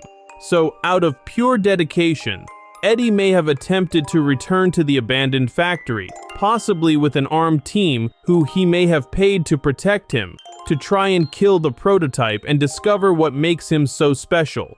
Now, I'm not suggesting here that Eddie is the player. They returned after receiving a letter about the missing staff, but I do believe Eddie might be somewhere deep within the factory, having failed to take down the prototype and now hiding from the toys. And if we do meet him, I think he will be prepared to help us take down the prototype. However, Eddie's story is just the beginning, because the next character, Richard Lovitz, or just Rich for short, might answer the biggest question in all of Poppy Playtime.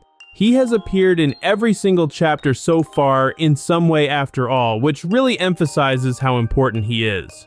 So after being demoted and then later promoted by Playtime Company, Rich ended up with the role of head of shipping. Now, unlike the other higher-ups, Rich was actually kind to the employees, and because of that, he built up a reputation as one of the best people in the whole factory. Basically, the one guy you'd actually want to eat lunch with in that hellish factory. This was not good news for the executives, though.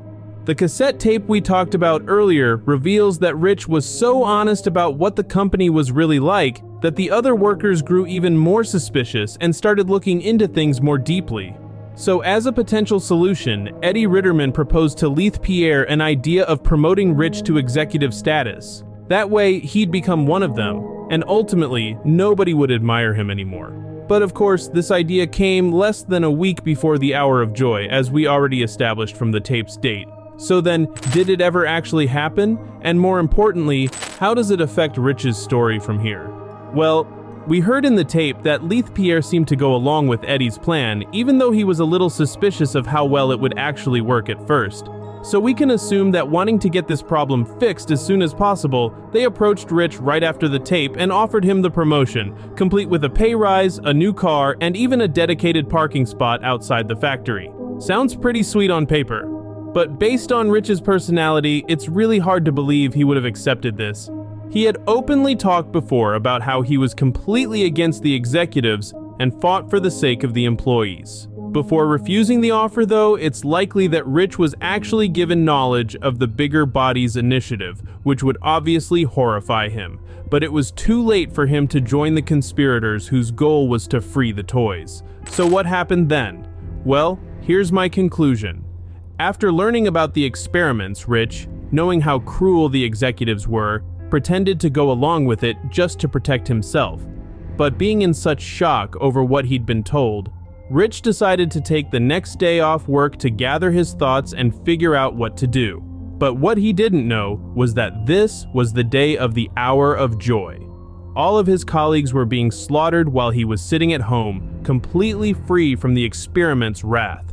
And you can only imagine the guilt he must have felt when he found out everyone had disappeared. And so, after 10 long years, he finally felt it was time to confront his fears and try to ease that guilt, returning to the abandoned factory. I believe Rich is our protagonist, and it aligns perfectly with all the evidence. We know the player wasn't at work during the massacre. They clearly have a guilty conscience. They seem to have already known the experiments exist. And Rich, being the player, would even explain why the doctor didn't recognize him, because he was just the mere head of shipping before that final day.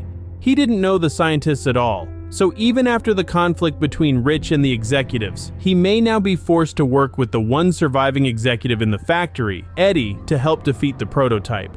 Now, what comes next might be the most unsettling part of this whole story, because these last few people didn't just disappear, they were punished. Moreover, one of them might be our true key to killing the prototype.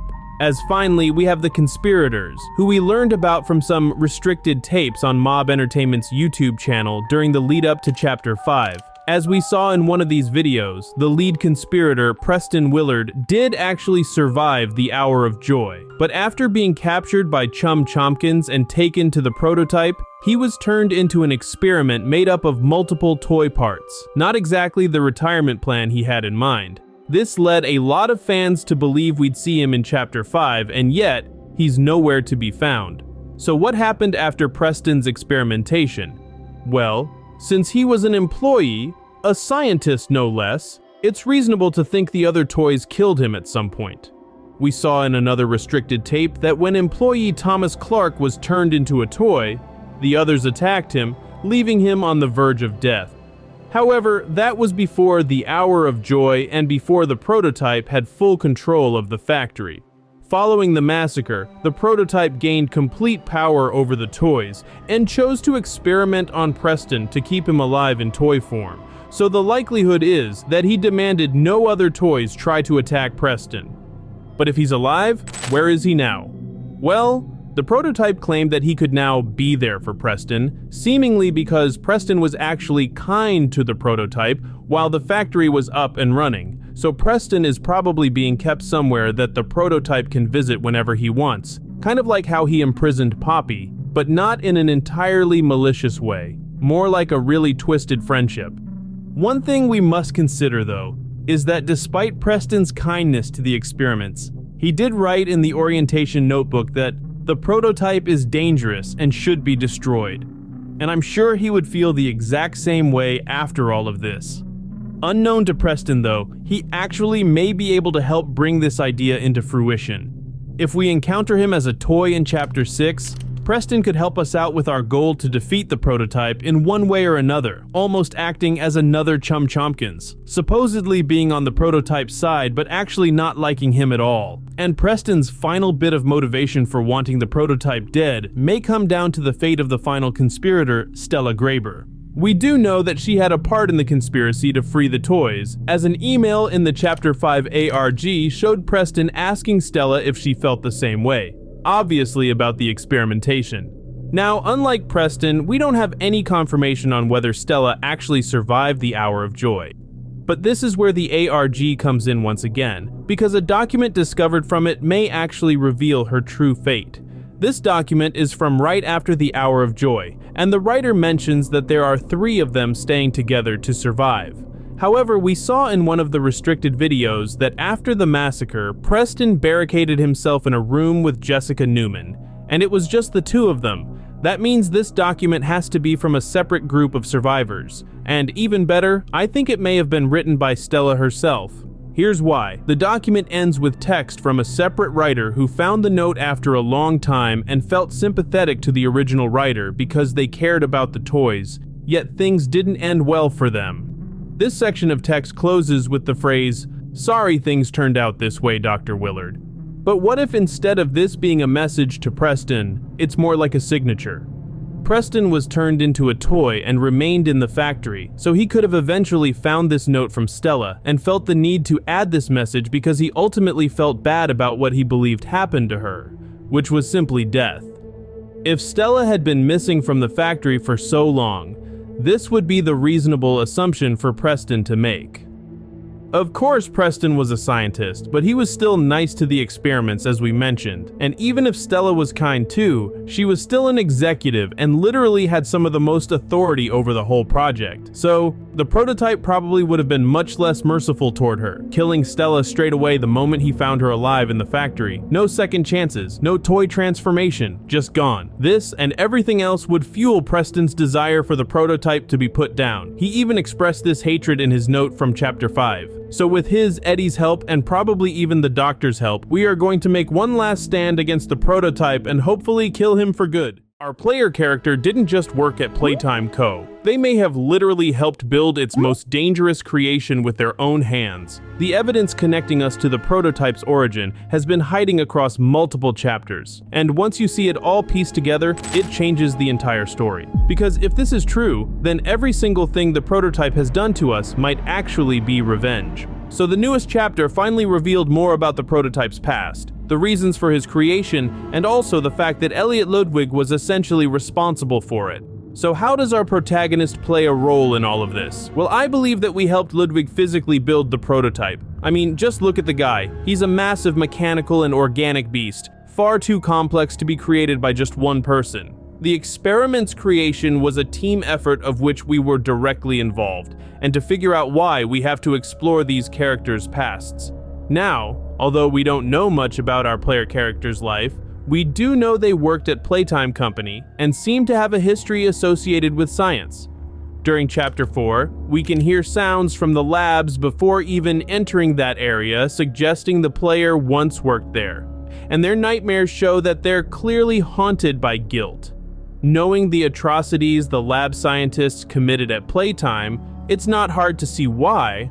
There may also be another reason for this guilt, as we'll see later, but all of this to say that the player was undoubtedly a scientist at the factory. Of course, as many have pointed out, the Doctor did not recognize them in Chapter 4, but this makes sense as he would probably only remember the executives and those he worked with closely, such as Dr. Bruno White. There were many different scientists, and having such a huge ego, the Doctor would obviously not remember all of them. So this scientific past of the player character very well could tie into the prototype's creation.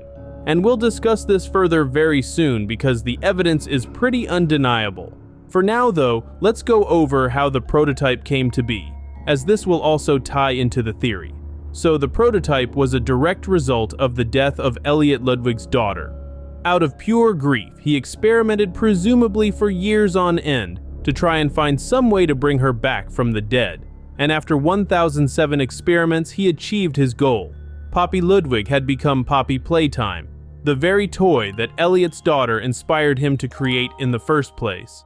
But this success was only found after the prototype was made, a test run for a living human experiment.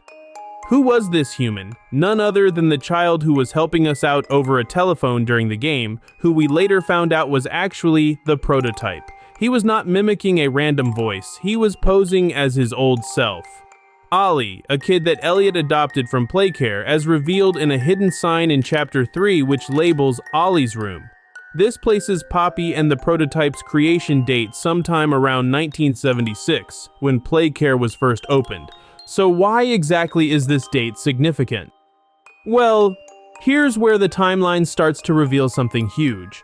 Poppy Ludwig's death was in the 1960s, and we learned in the newest chapter that this was also the decade when Elliot started his Young Geniuses program, an initiative we learned about in the Chapter 4 ARG to recruit bright young minds to experiment and try and solve the world's biggest mysteries.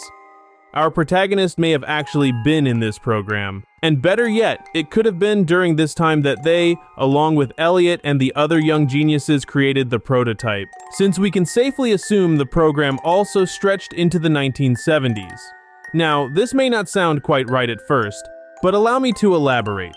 So we know that one member of the program, the Doctor, Harley Sawyer, was kicked out due to his lack of humility, not caring who gets hurt for advancements. This would seem to imply that Elliot would not be willing to experiment on anyone, let alone a child he adopted, as part of the program. However, the difference here is that while Sawyer just wanted to make any sort of scientific progress at any cost, Elliot specifically mentioned in his removal letter to Sawyer that benefiting mankind is what really mattered. If he could bring his daughter back and simultaneously figure out the way to cheat death, Elliot probably believed it would be worth it. He essentially did bad things but with good intentions. Now, as for the player character being a part of the Young Geniuses program, apart from this explaining where they got their scientific knowledge from to begin with, there is some other crucial evidence which we definitely cannot overlook. In the ARG, we found a document containing a list of former members of the program. This emerged from Leith Pierre asking his private investigator, Gerard Lockhart, to track these people down so he could try and hire them at the company since their skills could save Playtime from going bankrupt after the Smiling Critters controversy. We know various members on this list were eventually hired, such as Harley Sawyer, of course, and even the elusive Anthony Carrizales, who we finally learned more about in the newest chapter. Most notably though, some names on this list are still unaccounted for, such as Benjamin Rutherford or Sanji Tsukanoko. I believe our protagonist is one of these mysterious characters, eventually being hired by Leith as one of the many scientists and meeting the prototype once again after so many years, the very creature they helped to create. And if you thought these were big clues, the evidence goes even deeper. In Chapter 5, there is a journal entry from Leith Pierre himself, written right before he had Gerard do the investigation. It documents Leith discovering Poppy and the prototype for the first time, following his escape attempt with the orphan Theodore Graham Bell. What's really important, though, is that at the same time, he also found the dead body of Elliot Ludwig, and Leith even concludes the note by stating that whatever Elliot was working on behind everyone else's backs appears to have gotten him killed. This obviously implies the prototype killed him. I mean, he clearly wasn't happy about being experimented on, but what really seals this theory is that in the ARG for Chapter 3, a confidential email was found about a dead staff member found with puncture wounds. The prototype literally kills all his victims by stabbing them with his sharp needle-like fingers, and this specific ARG with this email is also the one which revealed the story about the prototype and Theodore trying to escape. It essentially feels like all of these lore scraps are connected, with the email being about Elliot himself. The prototype killed the helpless old man out of revenge, and now he's coming after us too, because we also helped to create him. The prototype knew who we were from the second we entered the factory. He did not forget what we did to him alongside Elliot and the other young geniuses. And having already gotten payback on the late founder, he now had the chance to teach us a lesson as well. But before doing so, the prototype had to let us kill all the giant toys as he required their corpses, so he could add more to himself for extra strength. He watched from the shadows, wanting nothing more than to strike but restraining himself. Along the way, he began to falsely guide us as his past self, Ollie, not only because he had been deceiving Poppy that way beforehand, but also to remind us of our sins from all those years ago, what we did to that poor, innocent child. And now it makes even more sense from a narrative standpoint why our nightmare revealing our guilty conscience just so happened to occur shortly after Ollie started calling us during our journey. Then, of course, there's the disturbing radio broadcasts that play during this scene. They detail the corpse of a dead child found at Elliot's estate, found missing organs and bones. It's pretty clear now that this was Ollie. We were further remembering our part in the prototype's creation, and it was tormenting our protagonist mentally. But once we had finally done all the hard work for the prototype, having killed Mommy Longlegs and Catnap, that's when he started going in for the kill during Chapter 5. Butcher, they call you. Shall we see what you look like? Wrong side out. This scene alone shows just how angry the prototype was at us. Interestingly though, after a long chase which ended with the prototype finally serving justice to himself, stabbing us through the chest, instead of finishing us off there and then, he dunked us in a vat of poppy gel. But why? This is part of the process for becoming a toy, so maybe that's exactly what he wanted. And there is additional evidence which truly proves this was personal. We saw in the restricted Salvation tape on Mob Entertainment's YouTube channel that the prototype turned scientist Preston Willard into a toy after he was captured. And although he claimed that this was because he liked Preston, who was always nice to the prototype, this was probably just some twisted sarcasm on his part. The prototype is more than smart enough to know that being surgically transformed into a small toy body, not even being able to move, is far from pleasant. This was Preston's punishment for contributing to the experiments, and we were about to endure the same fate for being directly involved in creating the prototype. Luckily for us, however, Giblet managed to get us out of the gel and give us a shock to wake us up. But I have a feeling that when the prototype finds out about this, we are going to see him at his worst. He will stop at nothing to see us dead, so keep that in mind if you want to be truly prepared for Chapter 6. Huggy Wuggy isn't just coming back, he might be switching sides entirely. The evidence hidden across all the chapters points to a shocking alliance that could change everything we thought we knew about this character. And the one pulling the strings behind it? You'd never guess.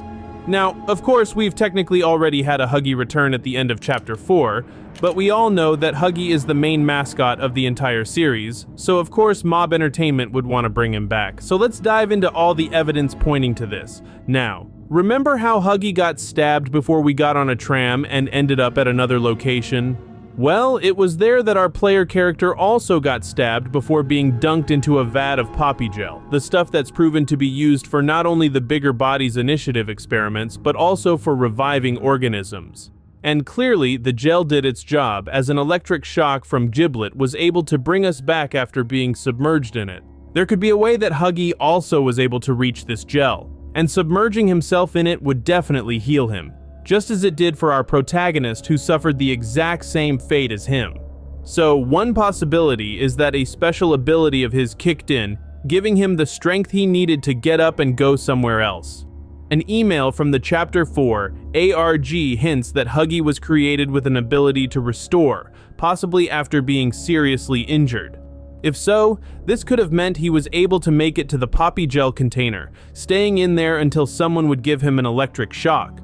I originally doubted that Giblet would have done this, since he's against the prototype and Huggy appeared to work for him, at least to some degree. But we'll get into that more later. Something to consider though is that Huggy was clearly about to join our side thanks to Kissy Missy, and a new VHS tape hints that she was created specifically for calming Huggy down.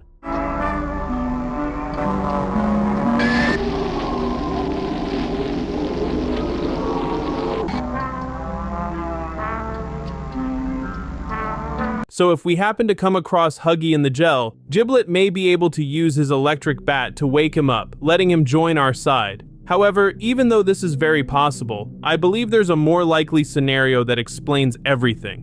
But before we get there, we need to understand something crucial about who Huggy really is. When you look at his personality, it's clear that nothing will stop him from getting justice when he believes it should be served. Just think back to what we did to him in Chapter 1, causing him to fall down dozens of stories into the very depths of the factory. And yet, instead of just accepting defeat, he got up and started hunting for us, thirsty for revenge. Clearly, someone helped bandage him up, but even then, to still try and find us after something like that is serious dedication. And speaking of this mysterious helper who repaired Huggy, they may play a way bigger role than we thought, as we will see very soon. But as we saw in Chapter 2, Huggy left flakes of fur and patches of blood in the water treatment area. This means that after his fall, he climbed up dozens of pipes and crawled through countless vents, no doubt in a very weakened state, and all of this led to his return at Chapter 4's conclusion. There's no denying that Huggy will not tolerate being mistreated by anyone, and let's just look at how the prototype has treated him. The spin-off game Poppy Playtime shows Huggy being commanded by a mysterious voice, almost certain to be an early version of the prototypes, to kill various employees and feed them to the starving Wuggy experiments. Your prey flees. Catch them. Follow their prints. Good. Send them down the hole. Huggy followed every one of his commands here, being a good toy, as Ms. Gracie would say. So it's clear he was a follower of the prototype once upon a time. And years later, Huggy followed the prototype's orders again and took part in the Hour of Joy, killing hundreds of staff thinking it would lead to his freedom, just for the prototype to later admit that he was lying, stating none of the toys could ever leave the factory. This meant Huggy had to try and survive completely on his own for the next 10 years. And then, after pushing through his injuries and hunting down the player, the prototype showed up and literally stabbed him in cold blood, even after everything Huggy had done for him. I think it's pretty obvious that if Huggy survives, he is going to want nothing more than to get revenge. And if working with us is the only way to get it, I think he will be more than willing to do so after Kissy was able to help him see the light and stop him from outright mauling us. But unless Huggy has a way to stay alive, he will never be able to get that revenge. And what I'm about to explain might just be the most convincing theory yet, one that leads to a potential plot twist none of us saw coming. First, we have to consider that Huggy was not immediately killed. He is clearly still moving after the attack, and we never actually see him fall unconscious before we run from the prototype. But even more important is Huggy's sheer strength. This was talked about in the orientation notebook, but we also have direct examples of it. He was able to bust down the metal door at the end of the vent system in Chapter 1 for a start, and most importantly, a disturbing image from the ARG for Chapter 5 reveals more about the anatomy of bigger bodies. Even though this image is of Catnap, a lot of what it shows seems to apply to Huggy as well, and it reveals how he could survive such a brutal encounter.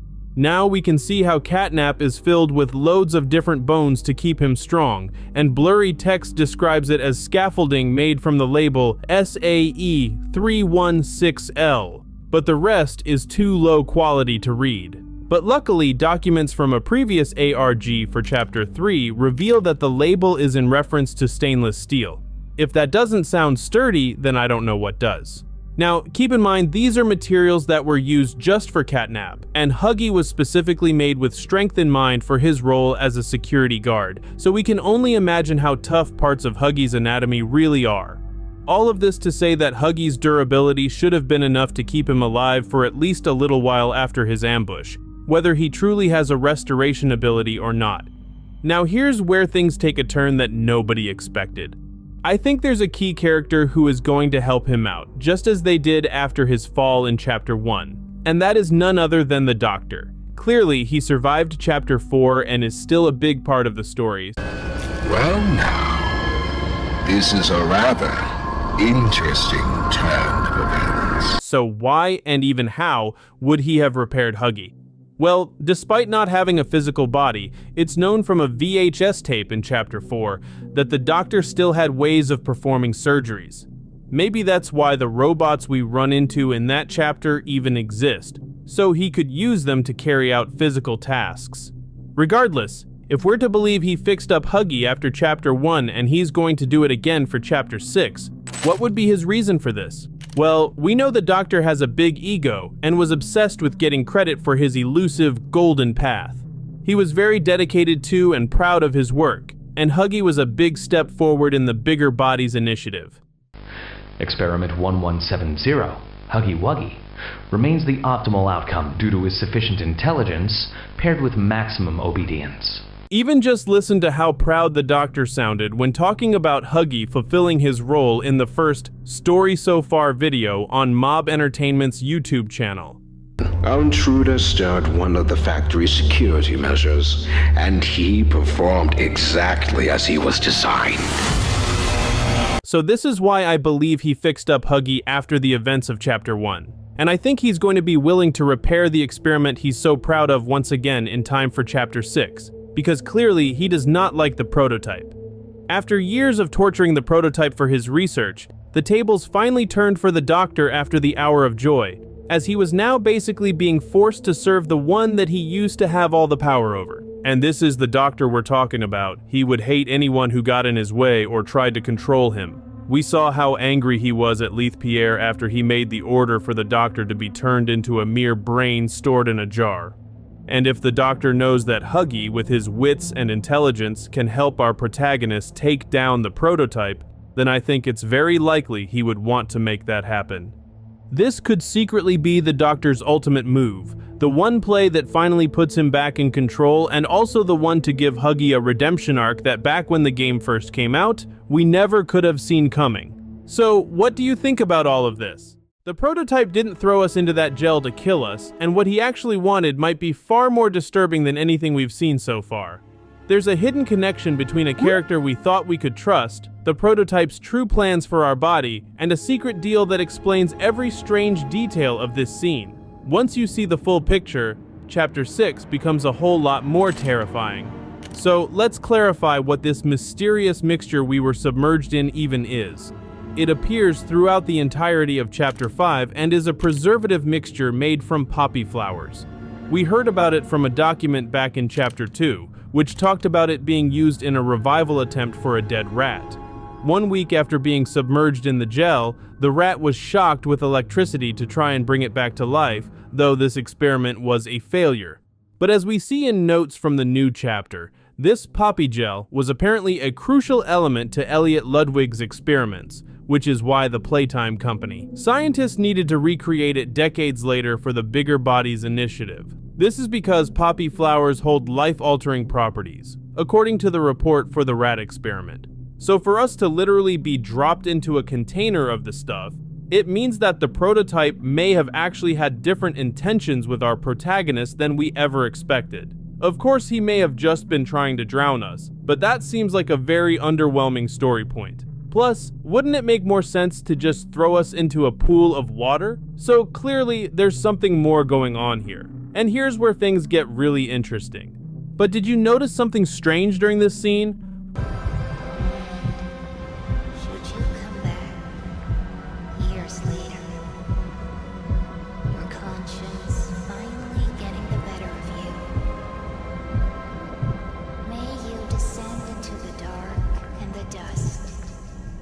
We can hear Poppy's voice in our head, and she specifically repeats the lines from a tape in Chapter 3 titled, "Welcome to Playtime," which literally played during one of the player's nightmares caused by the red smoke. It was in this very hallucination that we learned the player has a guilty conscience, which is exactly why they returned to the factory.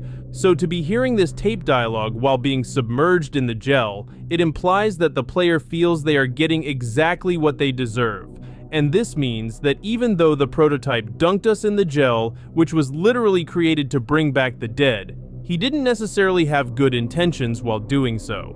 It makes sense from a narrative standpoint, and of course, we can't forget that the prototype literally tries to murder us in cold blood in the newest chapter. So even though his goal wasn't to kill us, as we mentioned earlier, he most certainly isn't a twist ally either. But if he's not trying to kill us and he's not trying to help us, then what is he really after? Because like all of the prototype's actions, even though many are clearly twisted, he had a reason for doing this. He had stabbed us right through the heart, causing us to black out, and then chose to take us to this gel container as we were waking up to drop us in. Well, the true answer may come down to an unexpected character. Get off! Hey, get off! You alright? Of course, it may not be what everyone wants to hear, but I believe Giblet is siding with the prototype. And better yet, I think his involvement in everything reveals why we were dunked into the Poppy gel in the first place. And trust me, once you see the evidence, it's hard to ignore. I know that a cassette tape shows the prototype forcing Giblet to hurt innocent employees after the hour of joy. But many toys in the factory follow the prototype purely out of fear during the events of the game, and I think Giblet is one of them. Now, there are a few notable moments with this new character which we need to talk about because some of them put some clear suspicion on him. Now, the most obvious of these is after we escape from the tram and begin running to the data center with Poppy. Giblet is right there with us at this moment, and though it's easy to miss in the chaos, Giblet doesn't run with us, he just stands there in the background as a crazed prototype sprints in our direction. And just seconds before this, as Giblet is about to switch the tracks for the tram while the prototype is chasing us down, notice how unseriously he takes the urgency of the situation. Hurry! Yeah, I'm hurrying! No, Giblet! Got it! Now hold on! Then of course, there's a section earlier in the chapter where he mentions to the player about how he wants to defeat the prototype and how long he's been talking about it. But Giblet talks a lot here about the topic, so much to the point where it almost feels suspicious or fake. And during this scene, Chum Chompkins is also alongside Giblet and the player. And here's where the rabbit hole goes even deeper. Because speaking of this character, we learn in Chapter 5 that Chum Chompkins is actually a false subordinate for the prototype. Chum may actually be the one delivering all of the Poppy gel to him since we know the prototype uses it for immortality. And with this in mind, it really wouldn't make sense for Giblet, Chum's friend and a supposed enemy of the prototype, to just not mind Chum helping out with the prototype's work, loyally or not, unless of course, Giblet was on the prototype's side all along. Now, what comes next changes everything, as Giblet's faithfulness comes into full question at the tail end of the chapter, and it directly connects to the scene in which the player is dropped into the Poppy gel. After this happens, we wake up back at the tram station with Giblet, who has shocked us with his bat to revive us. This perfectly lines up with the process detailed in the Chapter 2 document we talked about earlier. But more importantly, we have to consider that this whole section of the chapter seems to make zero sense. How would a tiny plush like Giblet pull us out of there and take us back to our last location? Well, the true answer is he, in fact, did not. I believe that Giblet specifically had us and Poppy lured to the tram station after reaching an agreement with the prototype. After all, it's clear as day that he has big plans for Poppy, so this would be an easy way to get her right where he wants her, by using Giblet. And then, the prototype stabbed the player to seemingly kill them so he could take Poppy where he wanted with the player no longer being a bother. I mean, how many times has our protagonist risked their neck to try and save Poppy? Pass me.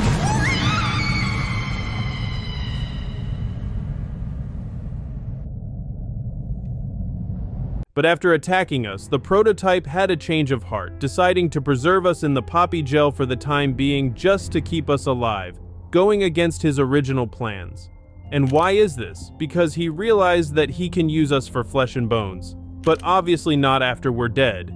And this next detail ties it all together. It's very clear in this new chapter that the prototype has been doing various experiments of his own, and a tape in Chapter 4 records him explicitly stating to the Doctor that he needs meat and spare parts. The Doctor implies in this same tape that for whatever the prototype is working on, he specifically needs a human test subject. The player fits this human criteria perfectly.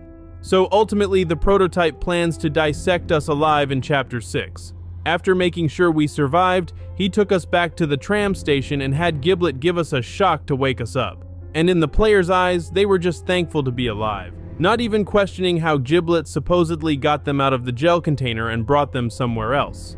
But this theory explains everything and sets up the next and possibly final chapter in a way which will have us horrified for what's to come. Giblet has been lying to us, and almost nobody has caught on yet. The clues scattered throughout Chapter 5 don't just suggest he's untrustworthy, they reveal a hidden agenda that could single-handedly destroy everything we've been working toward. And the worst part? He may have already set his plan in motion without us even realizing it. So to begin with, let's just look at how Giblet actually behaves throughout the new chapter, because believe it or not, he doesn't always act as trustworthy as he lets on. When we first meet him in the new chapter, he takes us to his hideout in a cave system. It's here where we get some expedition from Giblet, but he never once mentions that he's allied with Chum Chompkins. He is only forced to tell us this later on when Chum himself angrily picks us up out of nowhere.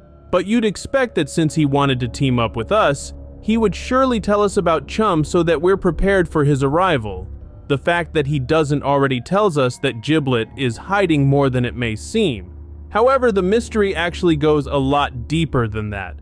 Because later on, when Giblet finds out that a backup containing all of the prototype's data is stored in the IT data center, he suggests traveling there on the factory tram. Chum objects to this, likely out of fear since he falsely works for the prototype. But when the prototype himself enters the hall, Giblet runs, with no concern for the player or his literal best friend Chum. In the end, it's Chum who has to hide us in order to keep us safe from the prototype. Now, this definitely raises some concerns, but the most notable thing is that following this encounter, Giblet disappears for a good chunk of the chapter, only returning a good while later to encourage us to find the tram headed to the data center, which contains the backup. The fact that he doesn't even check to see if us and Chum are okay after the prototype shows up proves that he has a selfish side to him. And here's where things start to get even more suspicious. When we're finally on the tram, as the prototype is trying to literally stab and crush us with his sharp metal legs, Giblet is heard over our globy device not taking the situation as urgently as he should. Don't get me wrong, he does still try to help us out, but he doesn't sound particularly panicked or stressed out based on his tone of voice. Regardless, we are able to reach the data center, only to find the Doctor still alive and well after we seemingly destroyed his brain in the last chapter. Considering Giblet was trying to make this our destination for half the chapter, it definitely seems suspicious. So what if Giblet knew the Doctor was connected to this area? After all, he is able to use Chum to stay informed on the prototype's plans and connections. And as we know, the Doctor and the prototype formed an uneasy alliance after the Hour of Joy. Have I made an error in allowing your survival? Of course not. We just need more time to perfect that time. So within the events of the game, there is basically a circle in which information gets passed around, and it all comes back to our furry little friend. The prototype knows the Doctor is still alive, therefore Chum knows, and that even means Giblet knows it as well. But here's the kicker, and you're not going to expect this. Giblet may have been trying to lead us to the data center with the intention of reactivating the Doctor. The logical conclusion to make is that before his supposed death in Chapter 4, the Doctor was able to make a backup version of himself through the IT center. Unlike what we were led to believe, he does not require the Omni chip to survive at all. This was even hinted at in a restricted tape on Mob Entertainment's YouTube channel, in which we see the Doctor literally hold the Omni chip and use it to open a door for Yarnaby. But to actually reactivate him, somebody had to override the computer system, and that somebody was us, all at the commands of Giblet. So I believe that Giblet had us do this without knowing, because we would obviously never do that willingly in order to bring the doctor back, but not necessarily with evil intent. Let me clarify one thing. I don't believe Giblet is secretly on the prototype side, at least not yet. But I do believe that his shady behavior so far not only means we should be careful around him, but also that he is foolishly naive, believing the doctor may be able to help us take down the prototype. It's been made very clear that the doctor and the prototype don't actually like each other. The prototype simply required the doctor's scientific knowledge for his projects. And how could we forget that the doctor was willing to literally torture the prototype when the company was still running just for his own research? So at first glance, for someone like Giblet, who doesn't know the doctor as well as we do, it might seem like he could actually be useful in our goal of stopping the prototype. But I do not think there's even a slight chance of the doctor having a redemption arc like this. We have seen in the tapes, the ARGs, even the game itself, that he is an absolute madman, who is incapable of feeling any sort of empathy or helping anyone out of the kindness of his non-existent heart, literally and figuratively. By unknowingly making us reactivate him, all Giblet has done is doom us to face even more threats. But what I'm about to explain next might be the most damning evidence of all. There could be even more to the story, more proof telling us that Giblet is not to be trusted, and the evidence has been hiding in plain sight. We heard in a cassette tape that during the Hour of Joy, the prototype forced Giblet to kill a group of employees, despite his reluctance. We do this together.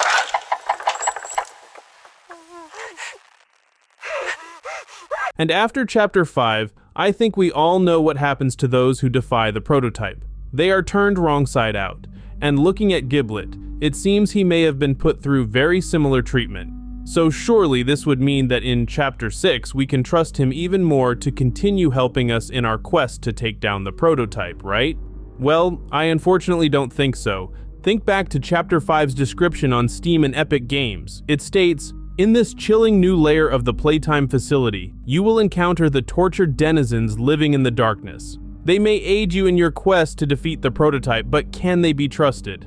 This was definitely not included for no reason, and it makes complete sense when we consider the kind of influence that the prototype has over the experiments. So, the way I see it, after we learn in Chapter 6 that the doctor only wishes to do the both of us more harm, and with everything looking bleak for us, the prototype will be able to convince Giblet to give in and join him. I mean, he was able to convince Giblet to help kill the staff in that cassette tape out of fear, so why wouldn't he be able to use the same exact tactics on the naive toy once again? Fans have pointed out, after all, that Giblet states he's not a hero an unusual amount of times throughout the chapter, and this really would come full circle if he was to join the prototype's forces in the end. And this is where things could completely fall apart for our protagonist. Not only could Giblet turn on us, but I believe that with him on the prototype's side, this could ruin all of our plans. Consider that he was originally trying to lead us to the data center to find the backup, which was noted to be located there on Playtime Cobra documents. These were from when the factory was still running though, so I highly doubt the backup is still there during the events of the game. The prototype surely would have destroyed it by now. It is key to defeating him after all. Giblet probably knew the backup was gone as well, only leading us there to reactivate the doctor. However, with Poppy still being on our side, we could still go back to our old plans of just blowing up the entire factory, except that may no longer be an option either. And you repaid me by bringing in an outsider. Plotting to Destroy the only heaven you or I will ever get. Clearly, the prototype doesn't want the factory destroyed. That's also why he stole the explosives in Chapter 4. And now, if Giblet is going to join the prototype, he could act as a spy and provide him with information about us attempting to destroy the place again. Giblet stated that he knew about our alliance with Poppy after all, and he even references her plan twice throughout the chapter. So with Giblet's knowledge, the prototype will now be able to make sure the factory doesn't get destroyed, keeping everyone trapped inside forever and continuing to play the god of the entire realm. This will ultimately result in this dark story having an equally dark ending, all due to our supposed ally. Poppy's fate in Chapter 6 might be the darkest twist this series has ever pulled, and no one is ready for it. Everything we thought we were fighting for is about to flip completely upside down, because the clues buried inside Chapter 5 point to one terrifying conclusion. By the end of this video, you'll understand exactly where Poppy is headed, and why it changes everything. So, for a quick recap, after the tragic deaths of Huggy Wuggy and Kissy Missy, we were chased down by the prototype on a moving tram. We managed to set him on fire, but of course that wasn't nearly enough to stop him. He's the main villain after all, fire was never going to do the job. We tried to escape with Poppy, but the prototype stabbed us straight through the heart, knocking us unconscious. And in our final moments before blacking out, we heard his evil laugh, followed by a haunting shadow closing in on Poppy. So, to figure out what happens to her going forward, we have to ask the most important question in the entire series right now. Why does the prototype want Poppy so badly?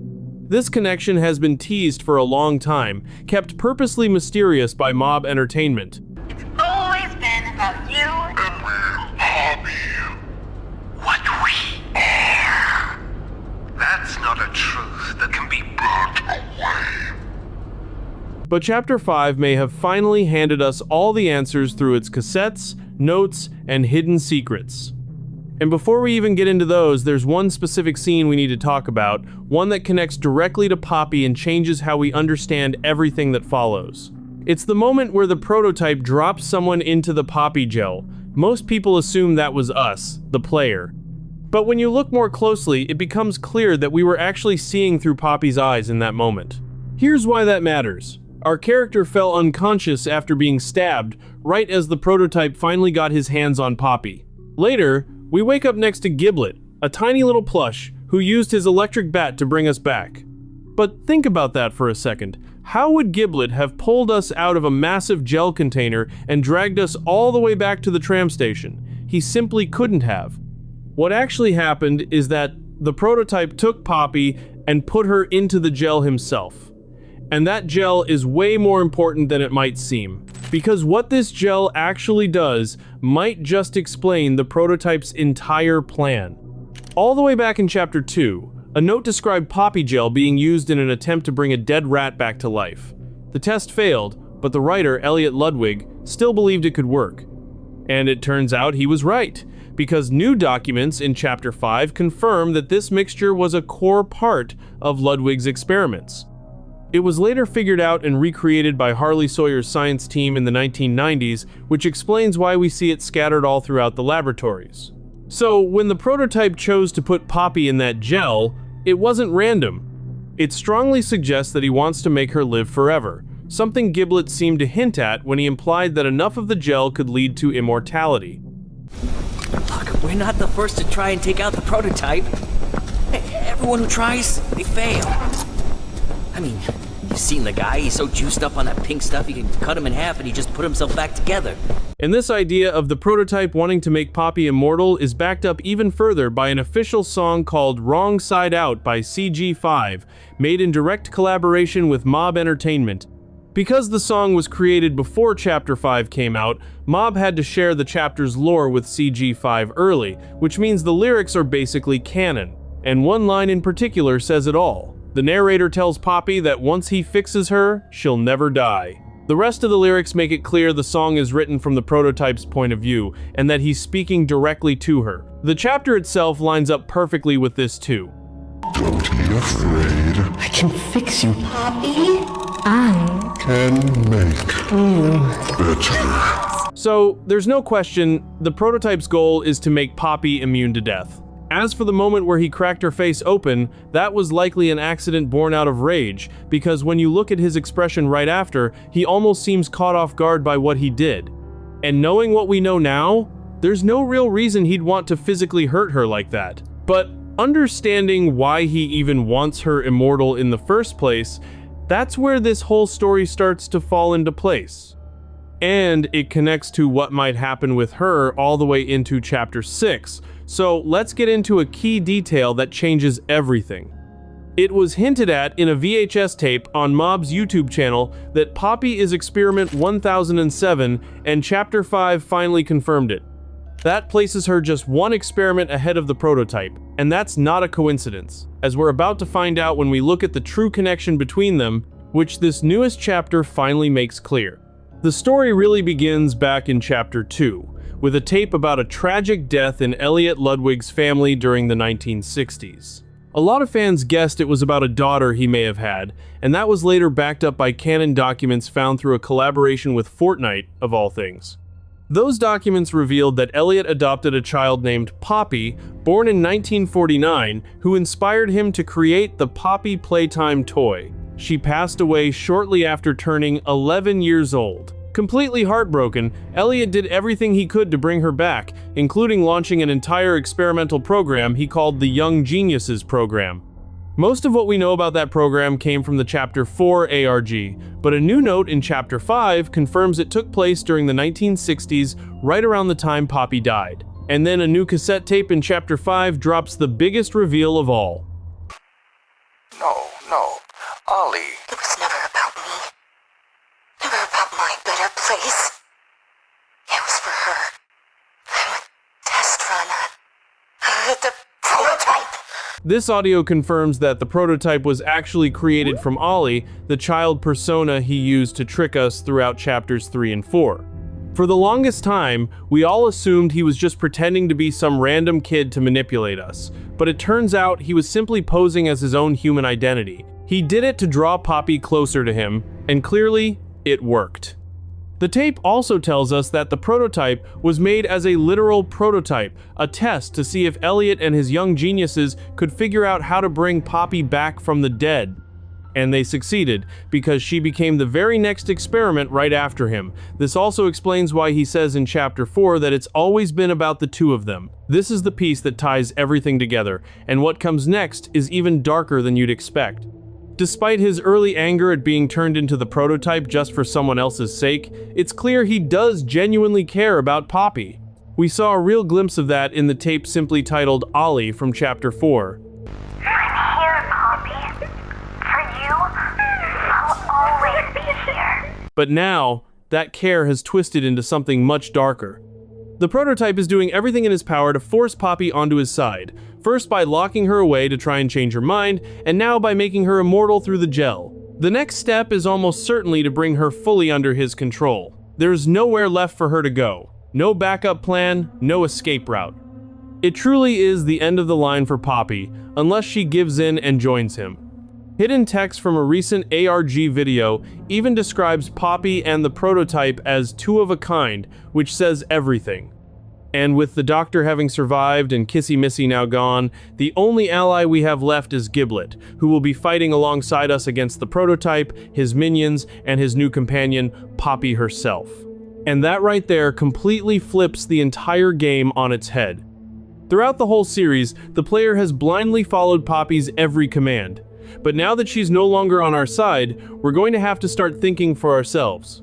And based on everything we've seen, every terrible thing Playtime Co. has done, and the guilt that brought our character back to the factory in the first place, as shown in Chapter 3, my guess is that the player will choose to carry out Poppy's original plan on their own. Find a way to blow up the factory and bury everything inside it for good, wrapping up the story with a satisfying conclusion. Kissy Missy didn't die at the end of Chapter 5, and I can prove it. There's hidden evidence scattered across the game, the ARG, and even the prototype's own body that practically confirms she survived. And the way she comes back might completely reshape how we look at Chapter 6. So, to begin with, let's compare what exactly happened to Huggy Wuggy and Kissy Missy. Huggy was stabbed right through the chest by the prototype, violently thrashed around, and then thrown straight into a wall and left to die.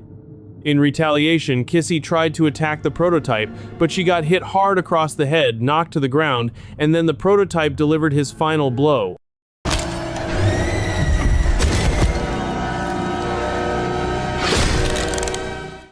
But when we look at these attacks closely, Huggy clearly got the worse end of the deal. And yet, he's still visibly clinging to life right after it happens, looking around slightly as Kissy supposedly dies in front of him. So if Huggy didn't go down immediately, it's not crazy to think Kissy didn't either. We just don't get to see what happens next, since we're forced onto a tram to escape the prototype.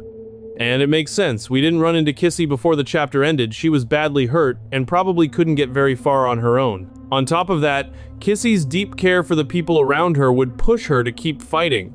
She's proven time and time again how much she cares about the player and Poppy. She even lost an arm to save us in the last chapter. Now, with that said, Huggy and Kissy probably weren't able to help each other up. Huggy's injuries were so severe that he most likely passed away shortly after we left. So even with all of Kissy's heart and willpower, wouldn't she have eventually bled out too? Well, here's where things get really interesting. We know from the orientation notebook that Huggy Wuggy was built with incredible strength. He could literally dent solid metal with his bare hands. And when we look at Kissy, she was clearly made using very similar methods. The floppy arms, the body shape, the raw strength, it all lines up. We even see in the new chapter that Kissy has sharp, deadly teeth, just like Huggy.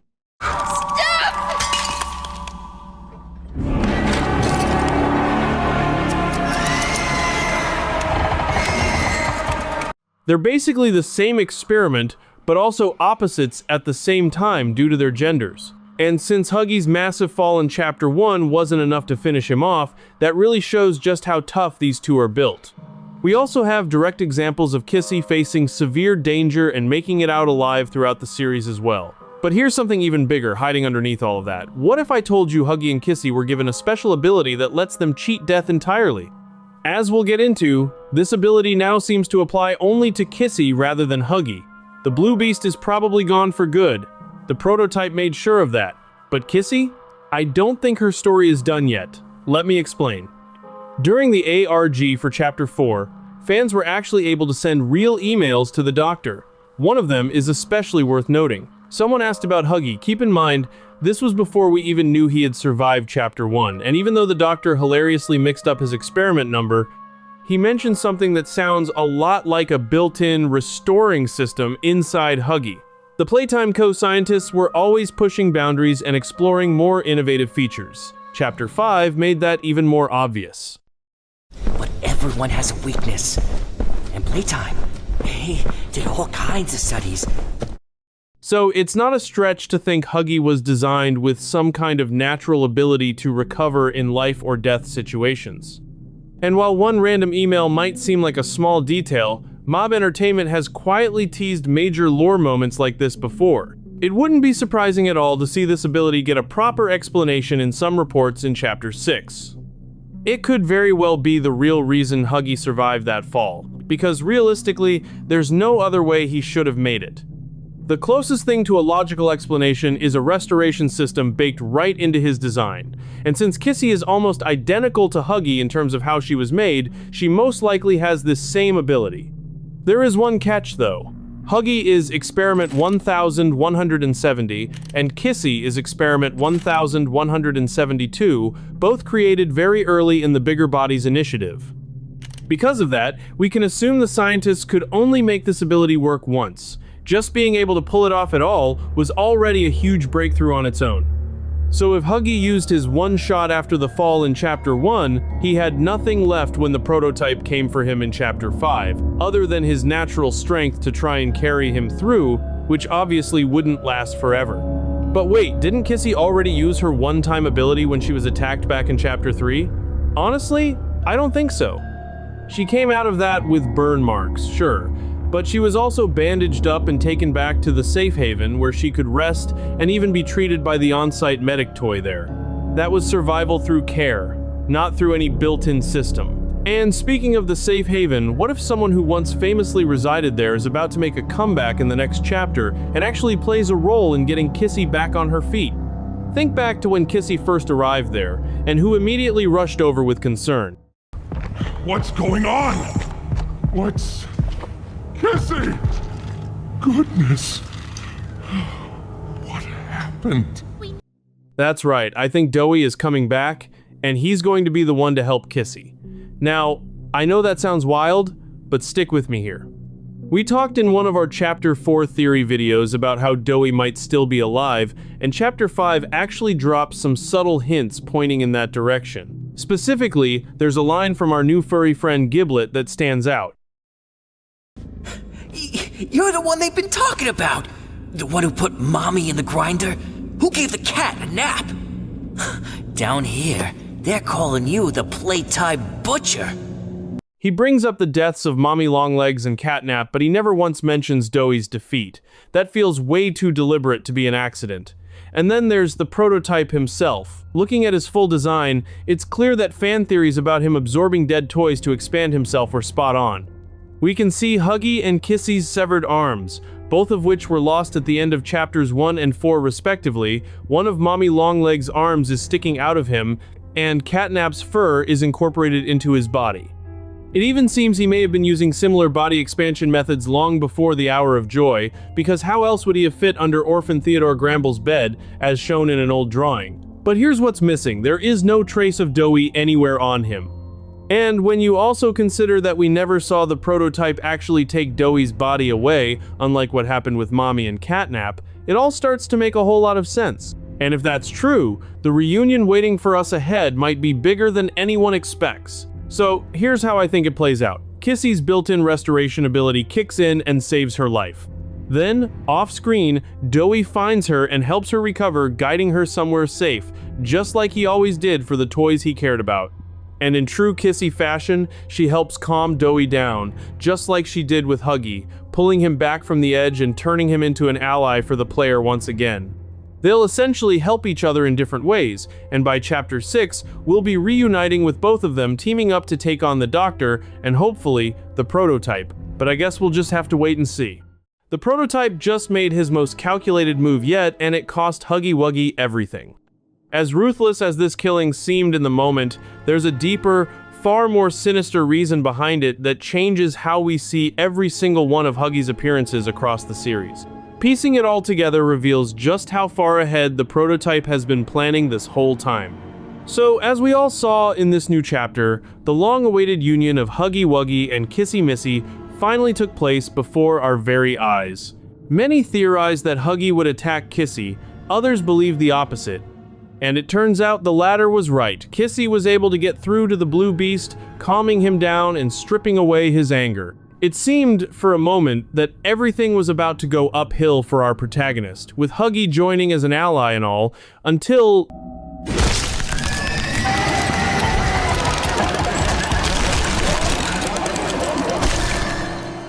That's right. Moments before his redemption arc, Huggy was slayed by the very entity he followed during the Hour of Joy, the prototype. So this raises a pretty alarming question. Why did the prototype kill Huggy Wuggy?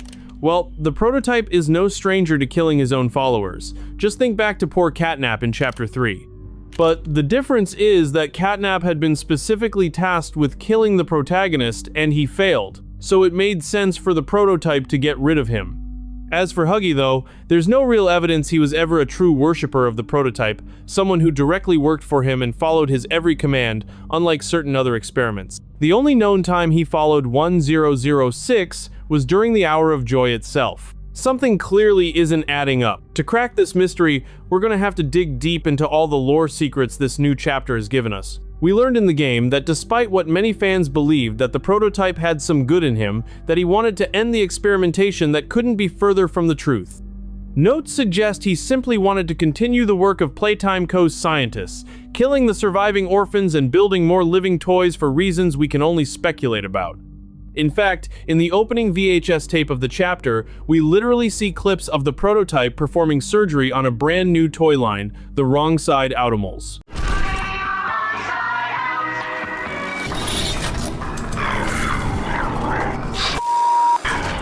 This toy line was first mentioned in Chapter 5's ARG, or Alternate Reality Game, and in this chapter we see hundreds of them crawling through the factory.